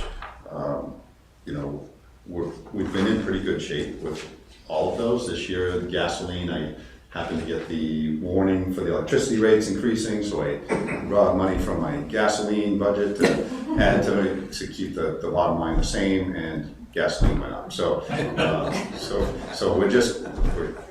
it's anyone's guess at this point. Those are the only items that I'm showing an increase in working through the budget. Office supplies, I'll be asking for a little bit more money on office supplies. It shows like a 29% increase, but it's basically, it's the filing and whatnot, and the inflation costs of just processing, discovery, and files and folders and paper and all the things that are going up. So that was one major increase. And I'm anticipating asking for the 20,000 in the gas line versus the 18 that they're currently funded. So we're in pretty good shape on actuals. Everything that's spent to the $0 is we're main the contracts. We did have some building maintenance that we did. We don't typically have a line. We have a line for it, but it comes from the town line, and just small things like our hot water heater that provides hot water to our bathrooms failed, so we have to have that replaced. It's just a small instant hot water, fairly cheap unit, and they're going to be replacing that. But we're not planning on any major projects at the police department because hopefully it's not going to be there in March. So that's it. It's a cheap product. So that's a good question. So we're budgeting for lines Right. that are for the whole year. Yeah. I assume it's you and your officers get placed in different buildings. Right. Your budget gets sent to offset increased costs that maybe the fire department has because there's more people in the building now and electricity costs are going up. There could potentially be a savings and increase in maybe electricity at the fire department. And decrease that would come out of your so- budget so, yeah. to meet that gap. Yeah. But I don't know how to predict any of that. Short of the operations line, it costs what it costs to do business. So once we get out of employee lines, we still have the same amount of overtime, we still have the same amount of prosecution, we still have, all of those other items. One good note, we did an audit with our cyber security, and where we're doing a lot of work with cell phones, taking pictures at scenes and whatnot. It was recommended that the police officers have cell phones that were owned by the town or the town issued, and that to comply with our body worn cameras and whatnot. So we were able to go with the FirstNet, and we actually were able to get every police officer a cell phone for the same cost that we were paying for a lot of the other devices. So we're able to streamline that, and it didn't end up costing any more overall. So to make a long story short, we're not increasing the budget, but we're able to get more product for the dollars. So do you have a walkie-talkie and a cell phone? A walkie-talkie? Radios.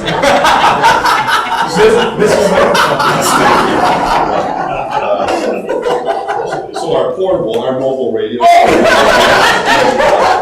we do have those, and that gets us, the instant, I guess, report to dispatch, but we also do a lot on our cell phones.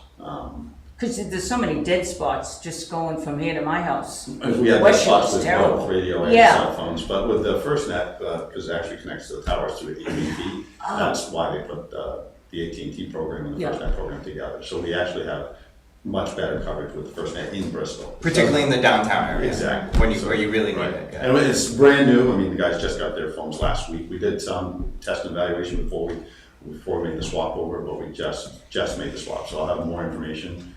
I'm sure I'll have some bad spots too, but it's looking like it's working, and the dollars are the right dollars. So is that like a strictly department use phone, or the department's taken over the lines of those employees? So that when you use a cell phone for official business, then it's subject to discovery and being downloaded, whatever, and those phones are department issue phones that are subject to department policy.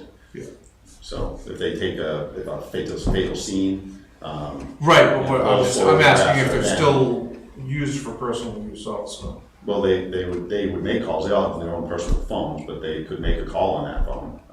Right. It's unlimited data, unlimited exchange, So they- just they've would be got two subject phones. to. Right, so that's what I'm getting at. Yeah, Right. that's, I'm just. And he's saying, I think they're It's a incentivized curiosity not thing. to It's not do gonna be- personal But they- business they- on it right. because it could be at any point searched. Correct. It was For all information. more of a question It would be to the your first time. security aspect of it. Yeah. That I was curious about, so. And You're at full staff? We are fully staffed, thank you. I don't know if I should say that. Yes. that's 9 officers. Yes, 9 officers, 2 part-time as well. Do you really need those 9 officers? Kidding. Hey, 9 officers Yeah, plus 2? 20 years. Plus 2 part-time? 9 officers plus 2 Plus two. part-time. One is a full-time, part-time, if you will, 32 hours a week, and the other is a part-time officer that works our events. It's Josiah Town, he's our local conservation officer, so he works details and events. so I always ask this question every year. Is it time to buy a new cruiser? And what about replacement of the vests? So the vest line, we had just switched our uniform to, you might have noticed it, but it's more of an outer carrier. So we tried to stay with the traditional look, the blue uniform, but they're able to get some other equipment up on their outer carrier. And the advantage to that is they're able to take it off when they're inside the building and work without the weight on them and sweating and whatnot. So they wear like a polo with this patch and a name tag, and then they're able to put this apparatus over and then go to the collar. But is it It's a vest. But It it's is a new vest carrier. Yeah. a So- gun kind, you know? Right, yeah, Okay. ballistic vest. So we went to a new system, so we're using the vest line essentially to outfit us with that equipment. And then we go through the regular replacement program that we have. So 2 officers will be replaced, and then 2 officers, and then we also replace the tactical vests as they're worn out and needed. So, And do we have, I know it was talked about years ago, instead of printing police department on the vehicle, it was gonna be a skin that you could take off, and it was gonna be easier to resell that vehicle? And I don't even remember if it was you or the prior police chief. Yeah, that talked no, about it. we did wrap car 6, which was our last year's purchase, which came a year after we were able to purchase it because of the delay in delivery, but they delivered the vehicle in the wrong color. So it's supposed to be a black vehicle that the doors get painted white. They delivered it as a white vehicle, so it was everything had to be wrapped black. So we did that. It's awful. It is Oh, really? The wrap is awful. It tears, it's faded, it doesn't hold up. So we won't do that. But they do wrap doors. This last cruiser that we have that we got with last year's purchase, we just got delivery of it, and we're waiting for delivery of the radio equipment, so it's still not even operational on the road yet. So we're still running the old cruiser. Those doors came painted, so it depends on the manufacturer what they're going to do. Some years they refuse to paint them. Other years we're able to get the doors painted. If we don't, then we wrap them. Okay. So those are the options. Now, this is just a curiosity question, but has there any talk about you switching to electric vehicles? Yeah, not the towns that have done it around here Yeah. have had some philanthropic people who just feel it's really important to get one off staff, and I think that that's probably what maybe somebody out there listening would donate an electric car to Bristol and let us test and evaluate it. But I don't see it as a great advantage when our generator runs and so forth. I mean, we live in an area that until they really nail it down, I don't know if we'd want to have a whole fleet that was consistent with just electric vehicles. Plus, the way they're driven doesn't lend itself to. I think practicality, it's not necessarily. I think they're too fast for police, to be honest. Well, it's stop and go, fast and short. And not to mention the space you need. That's the other. And you can't run a car, like, we could get in a car and run that car 24/7. Sure. With gasoline, we just have to put the gas in it. But when you have these electric cars, you have to actually offline so they can charge. And that means you have to have two cars so that you can get through a 24-hour period. So it means more biting into the apple than you may want to do at one time. Absolutely. T&E with one car would be fine, but I don't. Yeah, that's your runabout car. That's a big commitment. Yeah. Well, and the truth of that is, if you have to have an electric car and a gas car, that you aren't saving anything. If you're a proponent of reducing carbon emissions, the entire life cycle of an electric car and a gas car are almost equivalent by the time you build it. And now if you have two, you've shot yourself in the foot because now you're making it worse. Absolutely. I just, really I would hope we don't. That is a whole other debate, but that's almost always, not in your case, that's almost always the baseline for that question. Right. Any other questions for the chief? No. Thank you, chief. Thank you. Appreciate it. I just want to say one thing, it was a thrill to see your son get the Eagles go. Yeah, thank you. And I forgot to speak to you before, but I just wanted to say that. And the other thing is very reassuring to see the cruiser out all the time, out in different places. I'm happy to see the coverage. Well, Thank you. And they're always pleasant. We have a great crew. You can be proud of Kids, you're lucky. we have a great crew. They all get along, which is nice, and everyone's No bad mouthing over the walkie-talkies.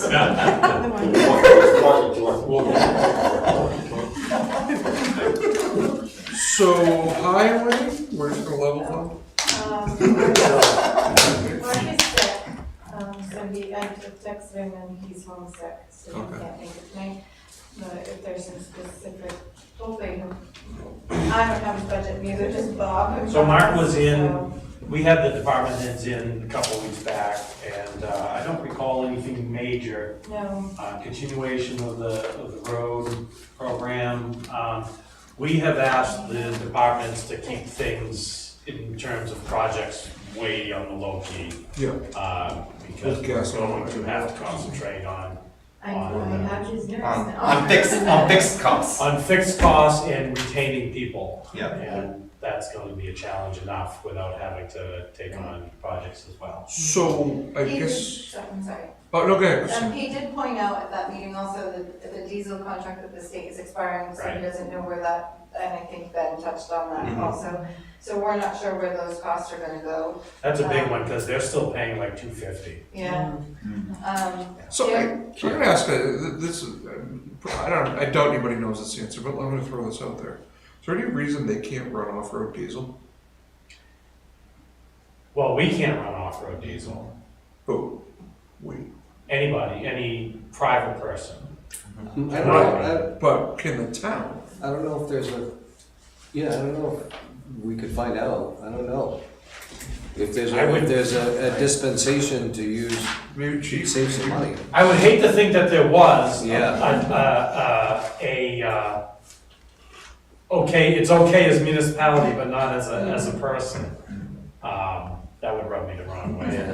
But it'd be a major savings. It would be a major savings, but yeah. Well, from now until election, gas prices are gonna keep going down. Well, the off-road diesel will still be lower than on-road diesel. Yeah. I think DOT would be running off-road diesel. If they could, yeah. I just don't think, I think that they have to follow the same laws of all vehicles on the road, the motor carrier rules. Probably federal motor carrier rules. But you don't need a CDL to drive a, Right, but for the fuel use, but they waive the taxes, so you don't pay the highway taxes. Yeah. As a Right. municipality. So that, yeah, and that's the. just a curiosity, yeah. Does the state use off-road diesel? No, that's what I'm saying, is that to answer your question, if it could be done, DOT would be doing it. The state would be doing it. That's a good point. But I don't think that it could be done. Because we can get it, their pumps and the state bid price. So my question on highway is, I see the current expenditures at almost 85%.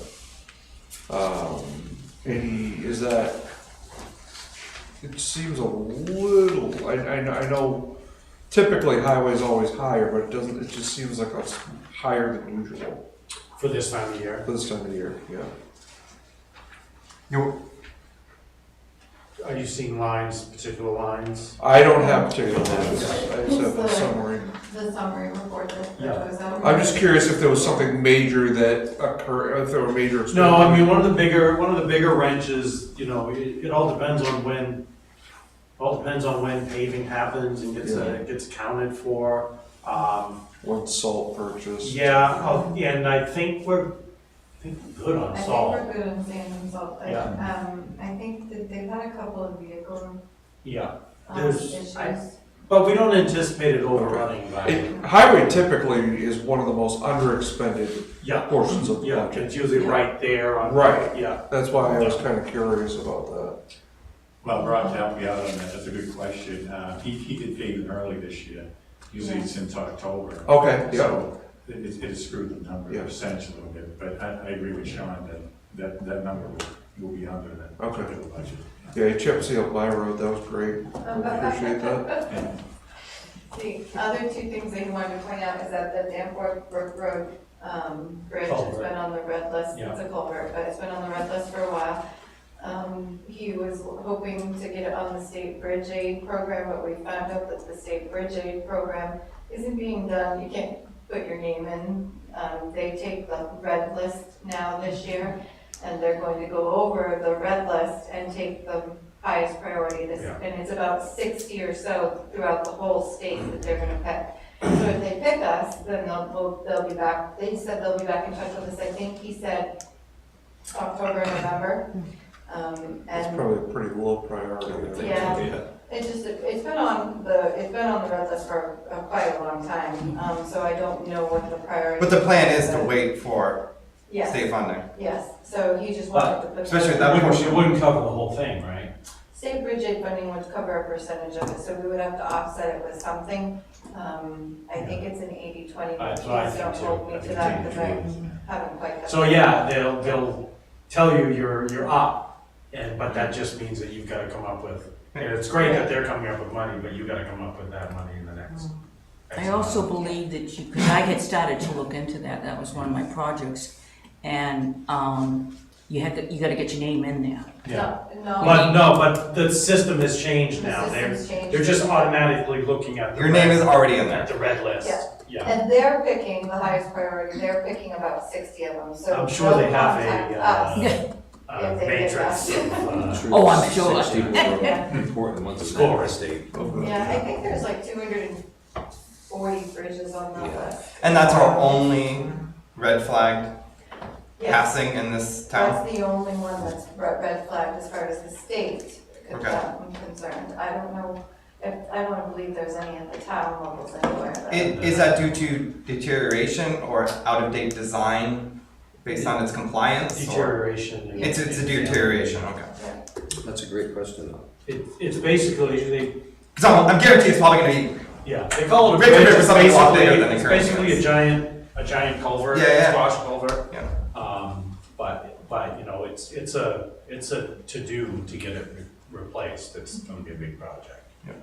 And he's got the estimates, I just don't have those in front of me right now, and it just depends on if the state picks us or not, so. The last thing he wanted to, that he pointed out to the select board was the Holder tractor.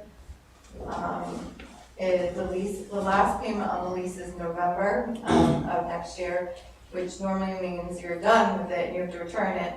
We've talked we asked Mark to check into whether he can lease it for one additional month to get us through at least the end of the year. Right. Before we have to make any kind of purchase, so he's gotta look into that, what the options are, so that may be something, he has before the. What is that used for? That's, the The sidewalk sidewalk. tractor, Oh, Yeah, yeah. sander, Yeah. yeah. It does mowing, sanding. Yeah, cuts the grass, Yeah, does a it lot does of a things. lot. but it's at least Yeah. item. Yeah, and the last payment is November of Oh. 23. They don't want to keep it. The equipment that was on it was equipment that we actually had. From the previous From the one. previous one, so, and that equipment is starting to wear out, and they've had issues with the tractor itself. So they would like to look at their other options, but he said they can get it through. They're amazingly Yeah. complex. They're hoping to just get through this winter. Yeah, To get through, well, through December next year, so. Oh, okay, yeah. yeah. And then we'll think about what to do. Yeah. Anytime I hear Boulder, it raises a red flag. So I is that, could go on forever. now that we're about talking that. about it, does that go to CIP and they're discussing it, or? It's already on the CIP. It is? Yep. The last payment's on the CIP, he won't have to put anything on the CIP until 2024 for a purchase. And they are discussing it, but it may not be on the CIP till next year, so. They have the last payment in November, and then if they're gonna lease it for December, that will be in Mark's budget. And then it'll be on the CIP for 2024, so. Anything on water or sewer? No, Mark had, Jeff, Sorry, possibly, were they working on a vehicle? I have to go back and look at my. Nothing major. That was on last year's budget they were buying. He had, a smaller truck. He has a couple of 5-year goals on equipment upgrades to the facility itself. But he said that, if memory serves, he said that he didn't have to do that this coming year. He submitted something to Bob. It's just.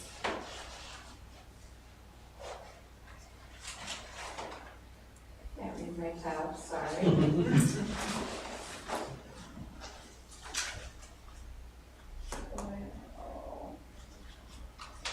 I can tell you from CIP, the only other thing, and I don't know if that will be for next year or not, but, will be a shared vehicle roll-off dump, not a dump, but a roll-off vehicle, which would be used for, sharing for highway and water and sewer. The intent is, it might save us some costs if we actually transport certain types of trash down straight to the facility. Recycling, also sludge, for the water and sewer department. That has been added to the CIP. I don't believe that they're anticipating to purchase that next year. I don't, but it's not finalized yet. I think it's gonna be 2024 before, and the cost would be shared between the capital reserve funds from both water, sewer, and from highway. They would use an internal staff person. It wouldn't be hiring anybody new to drive it. It would be somebody on staff that would be certified to drive the truck, and they would share those costs as well, so. All right, Christina, do you have anything you wanted to touch on before we move on? Well, we have a couple budgets. I can touch base. Sorry. Executive budget, I can tell you that there were approximately, between Bob and I, we've determined that three of the lines in the budget were not budgeted appropriately for 2022, so you're going to see them corrected. The minute taker admin lines were budgeted at $9,000 for 2022. It doesn't cover what they need to do for their shifts, for covering minutes for the meetings and also doing the minutes. So Bob has corrected that in the budget that will be presented to you. Also, advertising was not budgeted correctly, and the select board town administrator expenses were not budgeted correctly. I'll have more information about those as we go forward, but we're trying to just clarify those and fix those. So you will see increases in those three lines because for 2022, it wasn't submitted correctly. So Other things that we're looking at also, increasing in the executive budget is the memberships, meeting memberships and training. Obviously, there's a new TA, so, starting January 1st. We want to put, there's really only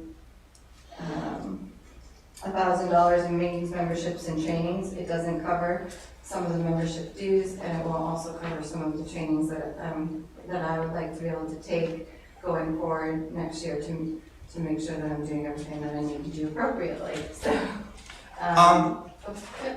you, correct me if I'm wrong, and I went back and forth with Nick on this. Yep. I suggested the idea that we pool meetings and memberships for our general government departments, because we have it in tax clerk, we have it here, we have it here. So we create a pool of money and we look how much we actually spend, so that then we can make the decisions appropriately, who goes to what.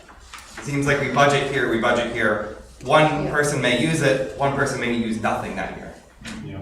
Would it be better if we collected it under one umbrella and then divvied it out for the general government employees? Essentially the ones that are housed in this building? I don't agree with that. I don't think so personally. No. I've been the recipient of that kind of process where trainings that you're supposed to go to, you can't go to because X bureau took the money out of there, and someone somewhere thought it was more important for them to do that. And then the training that you really wanted your staff to have, they don't get. And I don't know that that's it. I mean, it seems like it makes sense, but I've been on the worst end of that process. Yeah, I guess you'd have to, on first blush, it seems fine, but you'd still have to budget for that line, you'd still have to figure out what each one needs to do anyways. So I would say if you end up doing that, putting it all into one, you'd still have to track, okay, but this means that $2,500 for this department and $1,000 for this department and $4,000 for this department. And make sure, like you said, Carol, make sure that it happens that way. I mean, the other positive could be, but then it's easier to, if you decide not to take a training, then you have the ability to move that money out, that would make it easier or not. To say we're gonna train, take. Because there's this often fluctuation in use of those lines. Right. Like sometimes we see it and it was spent for the year, but sometimes we look at that line, like nothing's been spent that year. I was wondering. COVID year. Yeah. I canceled all the conventions. And a lot of them are done by webinars, but they're starting to open up those trainings and making them more in person. Every committee also has that training line because there are new committee members, and it would be like Conservation Commission, they have new committee members, and to allow them to be able to go to their trainings as well. So it could be done all in one, maybe, but I don't, you're not gonna have a breakdown of who's actually using it, and then you're gonna have some people, like Carol said, that aren't gonna get to do it because somebody else did a little bit more. Because the town administrator would decide someone else could.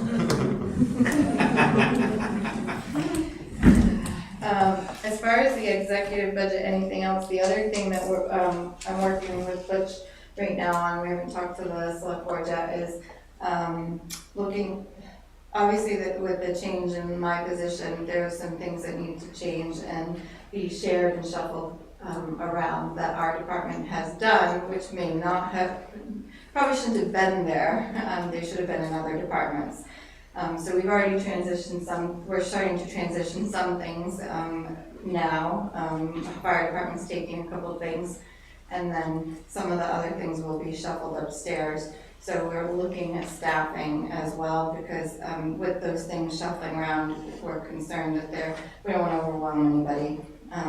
Obviously, I've done some of these things for a number of years, but then I can't expect the new person to come in and do those same things. Their focus really needs to be on assessing and land use and managing that department smoothly.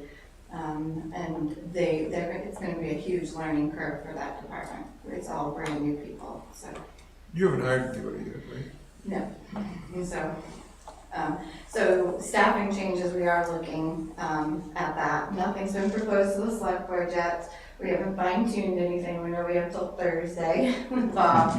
But Butch has come in and he is the interim TA and he's taken a very good look at what we have right now, and he's able to be the outside party taking a look at that and making some suggestions. So I don't know where that's gonna go, but I just wanted to put that out there so that you knew that there may be some staffing suggestions. Last year, or this year that we're in, I think we funded 30,000 for some economic development project work. Yep. Was that ever spent or used in any particular way?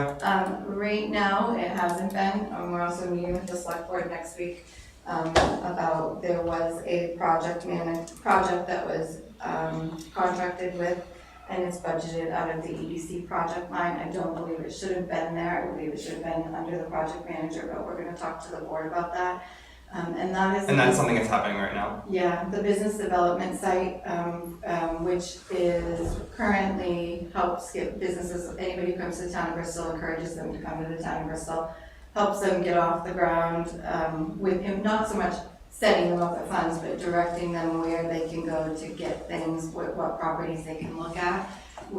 There's a second part of that, it's called travel and tourism. I'm not sure where the board is going to go with this, but the travel and tourism piece was to also get people to come to Bristol more, to whether it got put into like a rest area or video or something to draw their attention to, this is a place to come recreate, or get more businesses to come to build the commercial base and to build the tax base. I don't know what the board's going to decide. We'll be meeting with them at their meeting next week. But part of that EDC budget that's been spent right now was for what they've already developed. I just think it was booked to the wrong budget, and I'm going to have a conversation with the board on whether they're going to continue that process, that project, and finish it this year or not. And that'll be coming out of hopefully that project manager line. Christina, when I went to the seminar last week, and it was an excellent seminar, even though it was Zoom, which I usually... I went to the same one, so, Last week? Yeah. Yep, and they suggested that the budget committee should be more involved with the select board. And the only time we see or talk to the select board is budget. Right. I read the minutes. I'm the crazy one. But that was one of the things that came out that I thought was pretty interesting. What did they suggest? They didn't. They didn't. I have I can share those. I believe they sent the videos from those because they did record them. Yeah. And they sent the PowerPoints. thank you, the PowerPoints. So I can share those with the select board as well. And I don't know, I might be able to, I'll double check, but I think I can share those all with anybody on the budget committee as well. Yeah. So if you'd like to take a look at those classes they have, they recorded them. Yeah. They were very informative. For something I do miss not having the handout. Mine goes back to 2017. And, you mean your book? The book. Yeah. And they do have a new one, but they would only give it to participants that were at the class, not people who zoomed in. They sold out the in-person, so I had to attend because of the online program, but we can... I would really like one if we could get one, because I do use it. I can double check what those prices are. There are budget committee line for budget committee expenses, and we can see if we can get books. Sure, they can zero that out. Yeah, No, I think we got a couple $100 Well, we never used to pay for those, because you'd get them when you went to the class. Right, but you can order those from NHMA. They have an account, so you can order those books. Okay. I can double check how much they are and get those. It's probably budgeting 101 or something like that. I can't remember. Oh, I didn't bring it. It is, it's all about budget. Sorry. Is it this one, the Yes. basic law budget? That one, I think, yeah. Yeah, I gave you my copy. Yeah. Yeah. So I can look and see what the newest one is. In 2017, This that's is- the one she has. And also, Yeah. the bylaws we talked about last week, They should be in your packets, they were Yes. sent out in your email. my bylaws go back to, May of 2015. Have there been any updates since then? The last updates were from when the committee shifted to its current number of members. That's the last time essentially Okay. revisions were made, and that's why you see those members. Okay, so there is new bylaws. Since, Those are Those are the bylaws. They're not in here. Those wow, it was 2015 that we changed No. from the number? I thought it was. There was a new document sent out by, Shannon. the one Yes. sent out by Shannon That's what she is the most has. recent one. This one here that she just gave. Yeah. These were Okay, updated, so May- that is one the in the new, packets. Yeah. May 13th, 2019, these were updated. oh, Yeah. okay, I have 2015. Okay. And the big These changes are on your laptop. were membership related. Okay, is that something? It's on your No, laptop, we it's used to the get all bottom this stuff PDF. printed for us. You That gotta would be open it something with you like wanna talk Explorer. to. Bylaws. And that's, I Sharon think, what I around. gave you when it walked in, that whole packet, Okay. the updated. Don't go back Oh, to the that I folder didn't you take. just did. We have, Didn't take. No, because I had one. one point of order, Bottom. Mr. Yeah, Chair. that's right Mr. there. Chair, you're I welcome. looked right at it Thank and you, didn't read thank it. you. Mr. That's all I Chair, point of wanted. order. Yeah, I know, right? Sorry. So the packets that Shannon makes, if anybody wants those printed, just let her know. She's the one who's making those for you. She's your admin. Yep. And then if there's anything else that you need, we tried to make sure, based on what, from last week's meeting, that they're all on your laptop. Even the RSAs are on your laptop, and then the packets that she has. Yeah, the only thing I noticed is that the minutes are the wrong minutes. That's- So that I they're actually labeled, talked to Shannon this. they're labeled here. 9-6, but they're the, wait a minute. Oh, no, these are correct. Okay, never mind. It's such a- Somehow I pulled up the minutes from like March's meeting. Yeah, there's multiple folders usually. Yeah. Yeah. You just have to And make I'm sure to click on this meeting's folder. Right, I don't know what I did, disregard it. What's that? Everyone's made the mistake, that's why I said. Disregard it, I'm just old. I will be making folders later on the computers to put past minutes in. I typically do that each season. I haven't gotten there yet, but I will be doing that way. There's not all of them on your screen. Yeah. Okay, so moving along, Okay, so just going back to the basic law budgeting books, there are 1, 2, 3, 4, 5, 6, 7 of you. Do each of you want a new one, if we can get that for you? Yeah, they're newer than this, Yeah, 2017. They If should, we- well, if they're newer than 2017, I'll Yeah. check that. Yeah, Yeah. check it. Then, otherwise I already have one, so. Okay, I'll take one if, Okay. regardless, what year it is, please. okay, what I'll do is I'll find out what year it is and I'll just shoot an email out to everyone, and that way I can confirm truly who needs it and who doesn't need it. And usually we just pass those to the next person. Yeah. Right. Like I think that one had been passed to me and had been passed to That's someone on, else, right. yeah. So we just keep passing them on. back to Charlie's question about the $30,000. So yeah, so right now nothing's been spent out of it. Okay, so is that something that we could find something to spend it on and encumber those funds? Well, that's what we're looking at, is with this, to finish this project that was started and stopped in June. We would like to finish this project, and we would like to do it, it's an EDC project, it is a project manager Something that's already in the doing it. pipeline. And it's already started, we'd like to finish it this year, so that's what we're What is the intending to do. It's the business development website, it's an EDC website that promotes business, tries to get people to come, businesses to come to the town. Is it on our It website? is, it's linked to our website, so if you look Oh. at the EDC page, there's a Yep. link on the Economic Development Committee's page, and you can link right through and check the website out.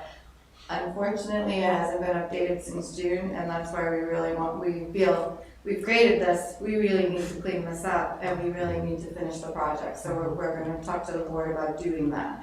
But it's also linked, if you look at any of my land use or assessing pages, it's linked on there as, and I can't remember the name of it, but it's, it talks about business.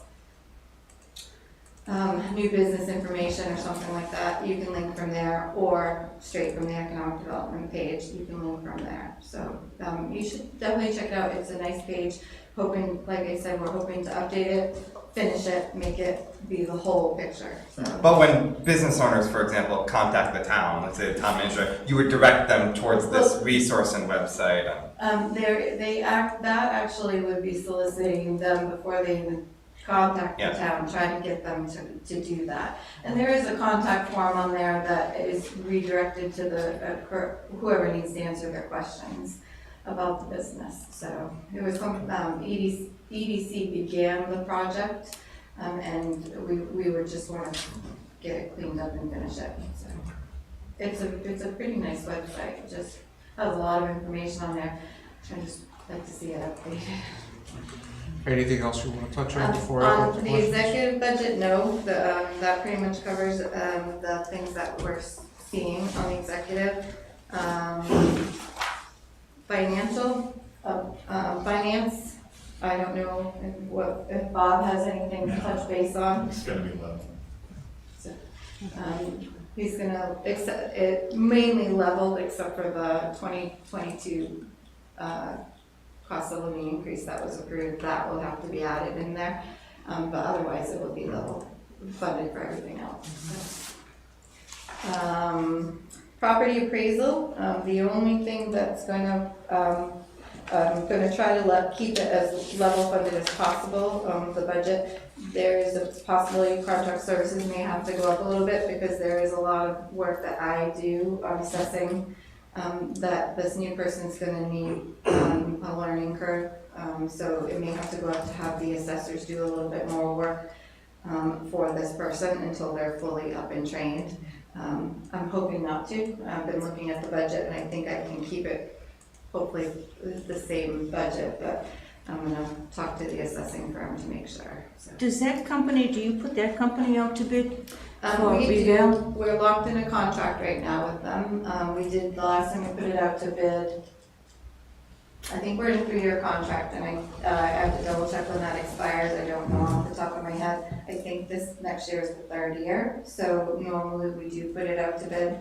And I think last time we put it out to bid, we ended up with 2 entries. It was, and 3 entries, excuse me. One was way off the charts, and the others were pretty comparable, so we remained with the same company. So. And what about the IT? Do you The IT, you mean in the general government budget? Yeah. Okay. Did you put that out for bid? I mean, they were horrible. We did. You did? Yeah, so we put this out to bid this, and just signed a contract with the new IT company. In May or June, right? Yeah. June, I think it was. Yep, so a new IT company's name is Nesset. We had, unfortunately, there was a little issues with the first agreement that was signed, and that company unfortunately backed out. So we signed with Nesset. Nesset was very good. They had very good responses as well, and they just started with us on September 15th. So that's in the general government budget. That's one of the things I was going to give you a heads up. That computer and technology line, you're going to see that go up. We did a cybersecurity audit, and there's been a 5-year plan signed that things that have to be fixed to eliminate any potential issues, hacking problems, things like that. And that first phase of that budget starts next year.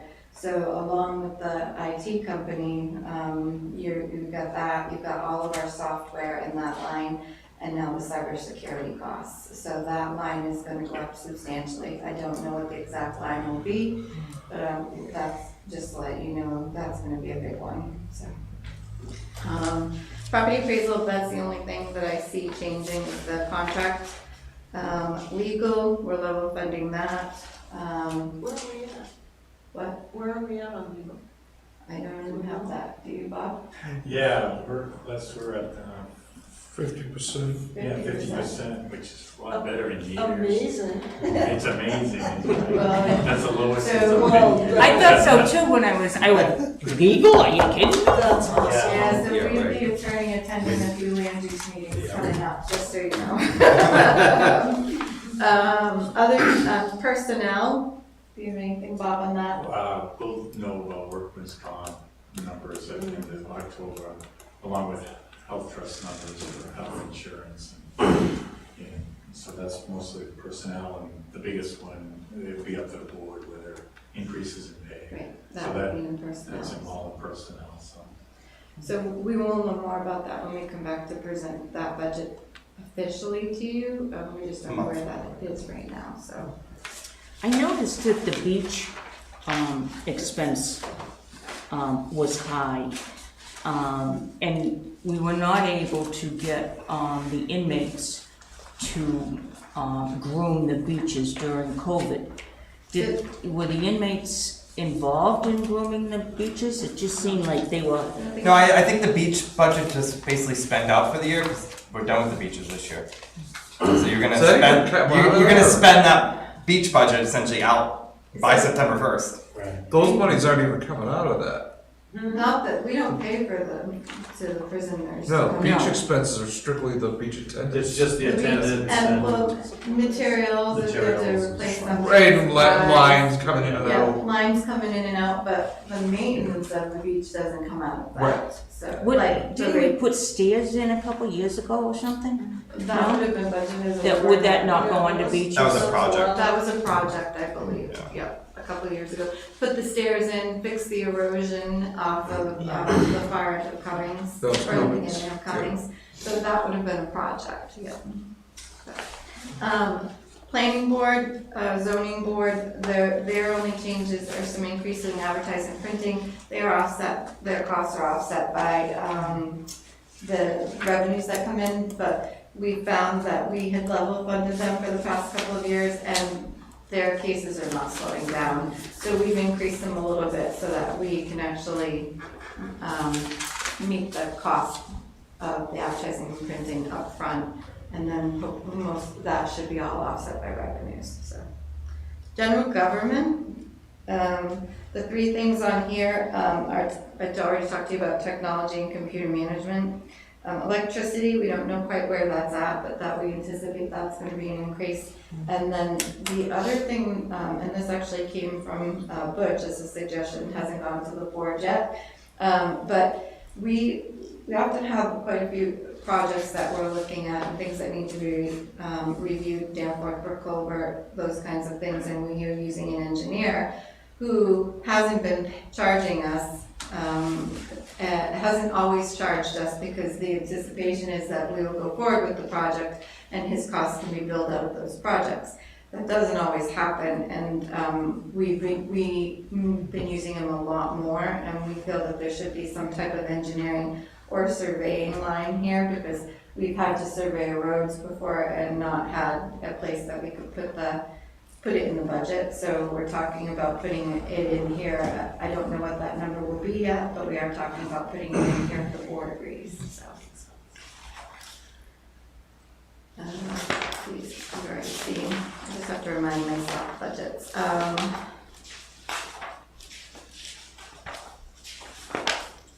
Land use, that should be pretty much the same. The only thing I am asking that the board consider is currently there are two open positions, technically land use mine and the land use officers. We have filled the other positions. They're all brand new people who are in the process of training. The land use officer's position, it was budgeted for 2022 at 29 hours. And I'm going to talk to the board about changing that by 3 hours a week, so it would be 32 hours, which is still part-time, but it would give us 4 8-hour days of coverage instead of trying to have 2 10 hours and 1 9-hour day. We have a little bit more coverage for the land use officer to do permitting and also be the health officer. So that's the only change in that budget. Everything else should be pretty stable, except for those 3 hours a week, so. We already talked about beach. We do think that number, can you remind me, Bob, do you think that number for the attendance might need to change? Well, what happened this year is the beach was starting early this year, and Memorial Day. why there was an increase in wages. Oh, okay. Beach attendants. Yeah, so, Yeah, first time. so to fix that, you are probably gonna see an increase in the beach attendant line because it also will depend on what the board decides for that coverage. If we're gonna continue to start on Memorial Day, that wasn't budgeted correct for 2022.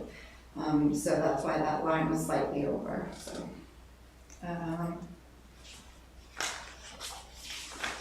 Conservation Commission, they increased just a small percentage of their membership line, membership meetings. They have new members, they'd like to make sure they go to trainings. Other than that, their budget stays the same. Historic District, no, they did increase their budget by $250, I think it was overall, and that is with the anticipation. They've been trying to get to the National Register signs on the historic town hall, and we've decided to also do the library because both those buildings are on the National Register. So they want to close the loop on that project, and so that extra money is just to get those two buildings with those signs, so they're officially recognized as a National Historic Property. Are those LED signs? No. Neon. I couldn't resist, I'm sorry. No, I've been doing historic districts way too long to ever propose that, so. Flashy. EDC projects, where we would level fund that line, and we're hoping to fix that. Currently, you'll see that it's showing it's over expended, and hopefully after we talk to the board, we'll be able to correct that. I don't think that money was booked to the correct budget, so. And I think that's it. That's pretty good for not being ready to go tonight. Yeah. Oh, debt and interest, do you have anything, sorry, do you have anything for debt and interest, Bob, that you want to point out? Well, they probably already know it would be The public safety building, obviously. amount I for the public have a safety question building. about the schedule. So there's this, in October, there's, a Thursday meeting. Is Can that- we finish? Let's, Yeah. but you're talking about the schedule of our meetings? Yeah. All right, let's go back to that, let's hold that thought. Okay, is there any questions on? Any questions? So, back to the public safety building. Yes. So, when would we be thinking of our first payment? It could be in May of 2023. In May of 2023. Yeah, you'll have So, to- yeah, we will be then budgeting for it. Yes, you will be Yes. budgeting for it, and you probably already also know that the library got paid for this year. Yeah. Right. So that's gonna help out. That falls off, and I think engine 4 falls off too. Yeah, I think engine 4 falls up too, right? Yeah. But I think the thing we looked at in years past is nothing really falls off for the next 3 or 4 years. Right. The engine coming off, the light come off, and now we have a big gap where we're paying multiple projects with nothing coming off for a few years. Right.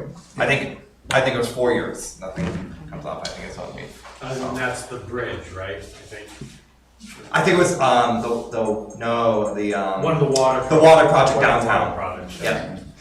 We got another 10 years, I think. Yeah. Any questions for Christina? Any I have just a question. Sure.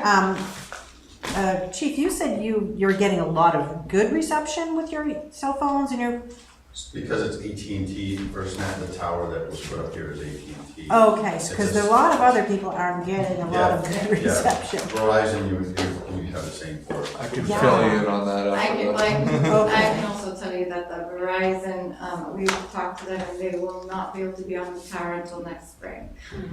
They run into some, equipment or not supply chain issues as well. Okay. And so they're delayed to go on the tower until next spring. Okay. So It's not that we need another tower of any No, kind, they- it's not that, it's They're gonna just put their devices on that tower. that put it tower on the allows 4 different, 4 different companies, whatever it may be, to be on the tower, and they've also saved room on the tower for if the town needed to add any kind of repeater antenna or communication antenna. Yeah. So it has AT&T currently. What you call a pirate Yeah. It's actually called a pirate tower, Yeah. because it wasn't put up by AT&T, it's put up by a private entity. Yeah. And then they negotiate Leased out. Yes. with AT&T And and they're so. Verizon. And the other problem with Yes. Verizon is where AT&T got the FirstNet contract, Right. investing money into the state of New Hampshire is not a priority for Verizon. Yeah, yeah, So, yeah, because I have a Verizon phone, but it's just, it's Yeah, horrible. switch to There's so AT&T many and things. It's actually gotten worse. It totally has gotten worse. so that's because when 3G shut down, it dropped a lot of the service coverage in this area. Yeah. And a lot of people have asked, and I went, Yeah. I'll ask, but I have no So idea. that's their last report for us, is not until spring, but they are, my understanding is they're still planning, I just talked to him about 2 weeks ago, that they're still planning, but it won't be until spring next year. This spring? Spring of 2023, Oh, good. yeah, that's what he said, so. Switch to AT&T, it's cheaper anyway. That's what I did. Les, you don't have anything on Kelly Park? Or Sean, anybody? Not yet. Okay, I just noticed I that. will have, but yes, I don't right now. Yeah, my curiosity, just because it's way under expended this year so far, It so. is so far, there's probably gonna be some money encumbered for a couple of different, Okay, good. and some money spent in the next. Yeah. We have 3 some months. maintenance issues to address. We do. Yeah. Okay. Some Any, neighbor issues. I can add cemetery trustees as level funding their budget. Oh, okay. Just so that you know, they haven't submitted anything yet, but he is going to look, they are level funding, and they are going to look to try to recover the money that's left this year for a contract to fix stones for next year. okay. But it's gonna cost more than what they have left this year, so that's why they're proposing the same number for next year, so. Okay. October 14th, we have a meeting scheduled. And what, is it a meeting or is it All a? right. I got it in, because I'm gonna forget it. Write it down and give it to me. So, I'm gonna write it down for you. 11th. Yeah, It's not it's October. now under It's old not October business. 14th, It's not it's October sorry. 11th. We have a meeting on October 11th and October 25th. We don't have one the 14th? No. Okay, I saw it before I came down here. I don't know. Yeah. So I'll find it. on your schedule, there are 2 dates that we were asked to put on, which was the deadlines that the budgets were going. That's what it To is. select. That's So okay. we don't have to be here. So September 29th is a 4 PM deadline for all department heads to submit their budget to finance. And then October 20th is a 4 PM deadline for the select board to submit their budget to finance. So, Okay, but All right. that's why. we don't have to be here. So, getting back on track. What? So, I've got on here bylaw review, budget analysis discussion if needed.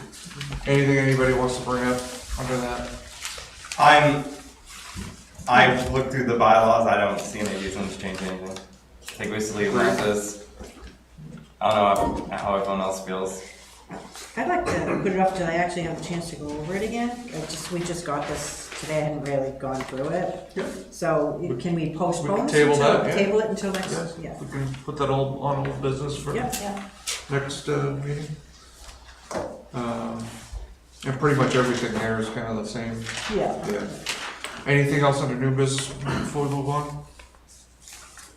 Just to go back to Kelly Park for a second, because it just dawned on me, we advertised for a person, we never were able to fill that position, so you're not gonna see that line expended. Oh, a maintenance position? Yeah, Seasonal. okay. All right, so moving on to old business. Everybody got the copy of the minutes from last meeting? Yep. Have a good night. You too, guys, thank you. Bob, don't go anywhere yet. Thank you, Sean, thank you, Sean, by the way. I got one quick question for you, and actually, let's put I'll move this to the front of the line. Oh, okay. Copies of the budget, current budget, detailed budget with expenditures. Can we get those? When they're done, So. after the deadline. The department heads submit their budgets, some of them have already, I haven't, but they submit them by September 29th, this Thursday. Bob has to have a few days to put all that information in. including current expenditures. Correct. And then he will have that to you. Oh, okay, I was just If you thinking. would listen to my question, you would have known.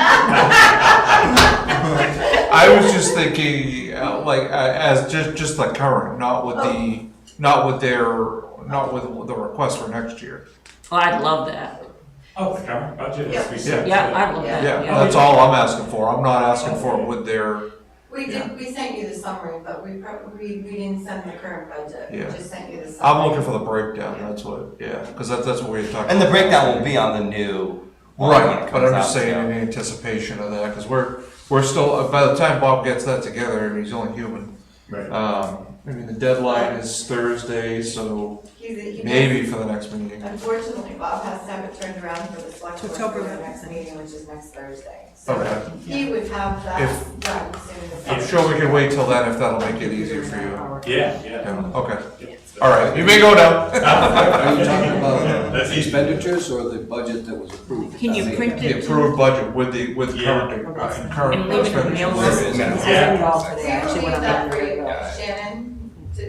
Bob will just email you. Bob will actually email it through your admin. Sure, Yeah, through if Shannon, that's yeah. okay, Yep. and then Shannon she'll will take print care it. of whatever you need for Excellent. copies. All right, thank you, Bob, I didn't mean to hold you up. That's okay. Thank you. Good seeing you. You too. Have a good night. Bye Aye. now. Okay, back to the minutes. Did everybody have a chance to look at them? Yes. Yes. Okay, a motion to approve? I'll make a motion to approve the minutes from September 6th, 2022. Okay, do I have a second? I'll second. Okay, motion by Charlie, and we have a second, and all those in favor signify by saying aye. Aye. Aye. Opposed? And motion passes, and any abstentions? Motion passes. Okay, moving right along. Any other, so schedule, is there anything you want to talk about? No, no. It's good that you like me. Any other old business? Nope, I don't have anything. And I just had a quick comment question. I know it's hard because we just started off again. We would like to make sure that we route everything through your admin person. And then we're hoping that you can also route any questions either through the chair or through the admin, so that we're not getting 7 or 8 emails from different people. Right. With questions for Yeah. finance. So like, I need a copy of the bylaws, Shannon question. We talked about Yes. that last week, though. Yeah, We talked about that. Yeah, we did I- talk about it I last need to- week. I just wanted to. I need make you to sure. ask the select board or the town administrator this question should go. Or highway, or somebody like that. That should go to Paul. It could. Yes, yours goes to Paul. It should go to Paul, yeah. Yeah. Yep. And we've been doing that for several years. Yeah. It's not, Any correspondence? Actually, any other old business before I move on? Any correspondence? Okay. Select board member comments? They up and left, so. Yeah. Actually, well, we still have one here. Oh, and they left All right. water in their garbage.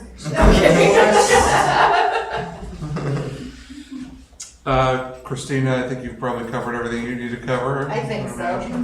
I'm not touching that. Any changes in how we're running the outside agencies, health agencies, regional associations meeting this year? Do you plan on running it like we've had in the past? Sure. I'm going to say yes. I haven't been here for that, so, but. I met with Wendy today. And Wendy has so- sent out Yeah, a so letter to most them. of the agencies have come back with stuff, we're still waiting on a few. So I should hopefully have those all gathered up within the next week or so. Thank you, yeah. And then what we can do, there is a file with all of them available. What I can try to do is just take their cover letter and make you guys a copy of that if you wanna see it, or if you just want the bulk folder with all the information in it, as far as their requests. But Yeah, I think last year, in years past, we digitally got their cover letters, which okay, so I briefly went over We did. what their requests were. And then some of And them then- came in, they brought. then up we the had a stuff, folder, And then we had a too. folder. Yes, Yeah. and the folder's already compiled with what we have right now. Okay. We're just waiting on the other ones, and then I can get the digital, so as soon as I do that, I'll send everybody the cover letters with what they're requesting in their info. Yeah.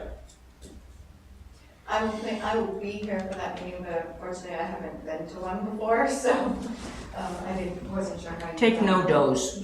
Kind of painful. More coffee. Trying to, oh, okay, here we go. So, yeah, you got, well, this is 2020's budget I'm looking at. You got 12 agencies, I think.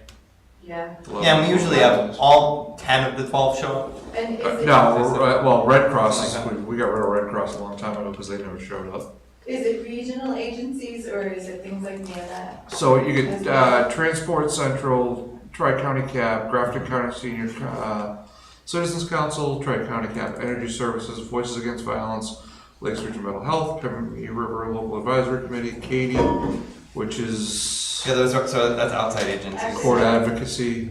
And they're opening an office. Yeah, CASA, Bridge House, Day Away. Actually, I spoke to her at the public a couple weeks ago. Yeah, so it's painful sometimes, but. So, Has Day Away talked to anybody?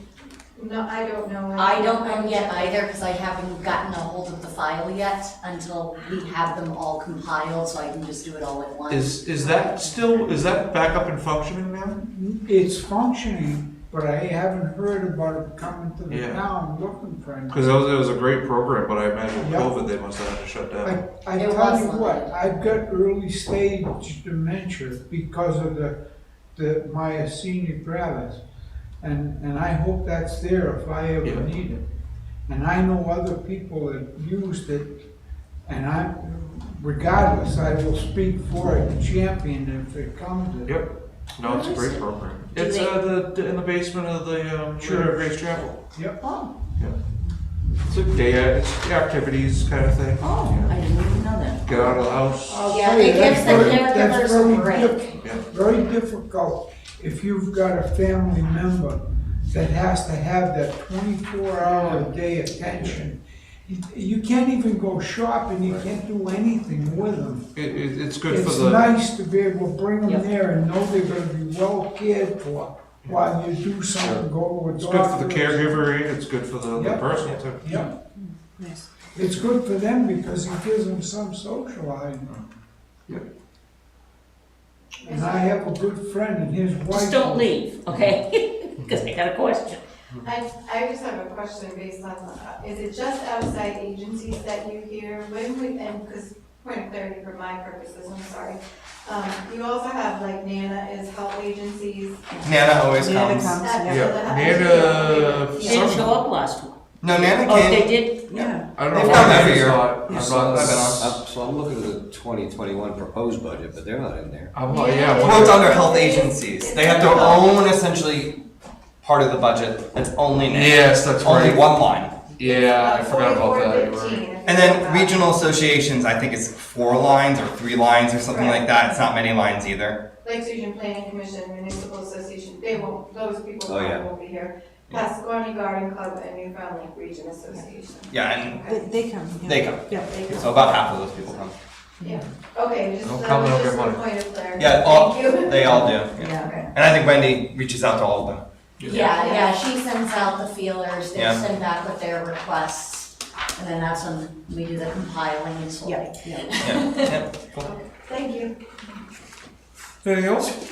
I just want to mention, over the last couple of years with electric cars, the town buildings have been used to recharge electric cars. And I was listening to the radio one day traveling, and it's very expensive for an electric car to just plug into, am I gonna say, a 110 versus a 220? Yeah, there's 2 levels. There's 2 levels of charging for them. And it costs At least, the maybe. building.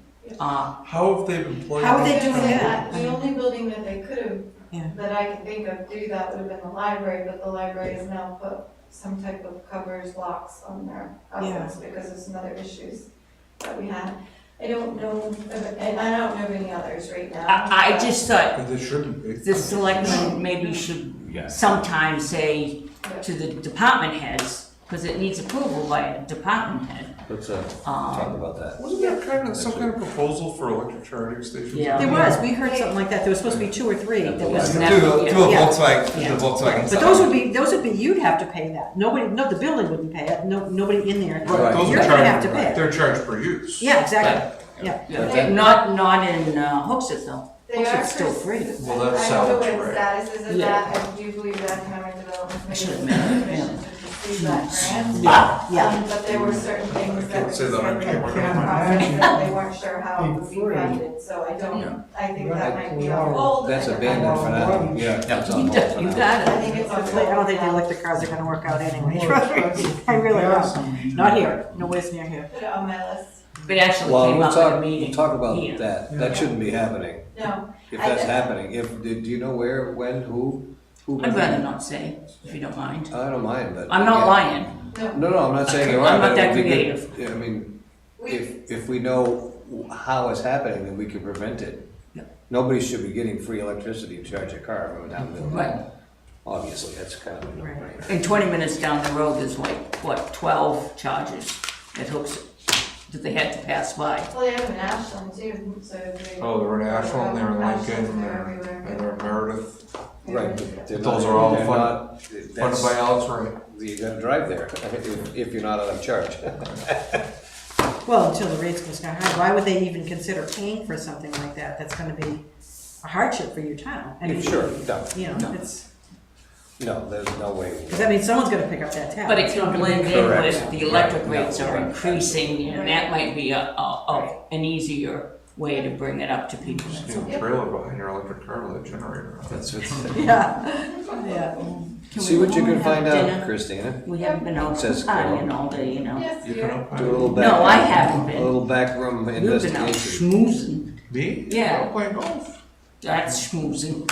And how, the only way that could happen is somebody, I mean, I can't, I'm trying to think who else has electric plugs outside. It would have to be with knowledge of someone in the building. Oh, yeah, it was- To run an extension Yeah. cord. No, it was, Outside the building, the only building that has outside electrical plugs, would be the library.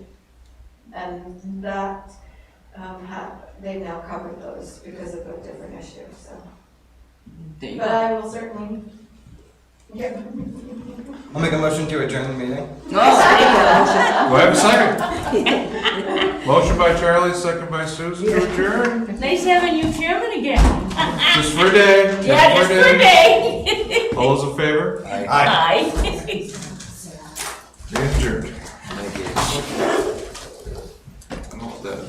Oh, that's oh, you talking to me? Yeah. I know, I've been off the grid, Like literally. spring, I've been literally off the grid. Smart man. I was gonna say, that's okay, you can, like, did you, spring? I have not done it yet. That's right, I just. Yeah, needed- Paul. All I saw in the email was Like, Frank, I yeah, with the emailed question. Yeah, I emailed him, he didn't respond, and that was. Oh, it's podcast? Because he's on vacation. Yeah. Oh.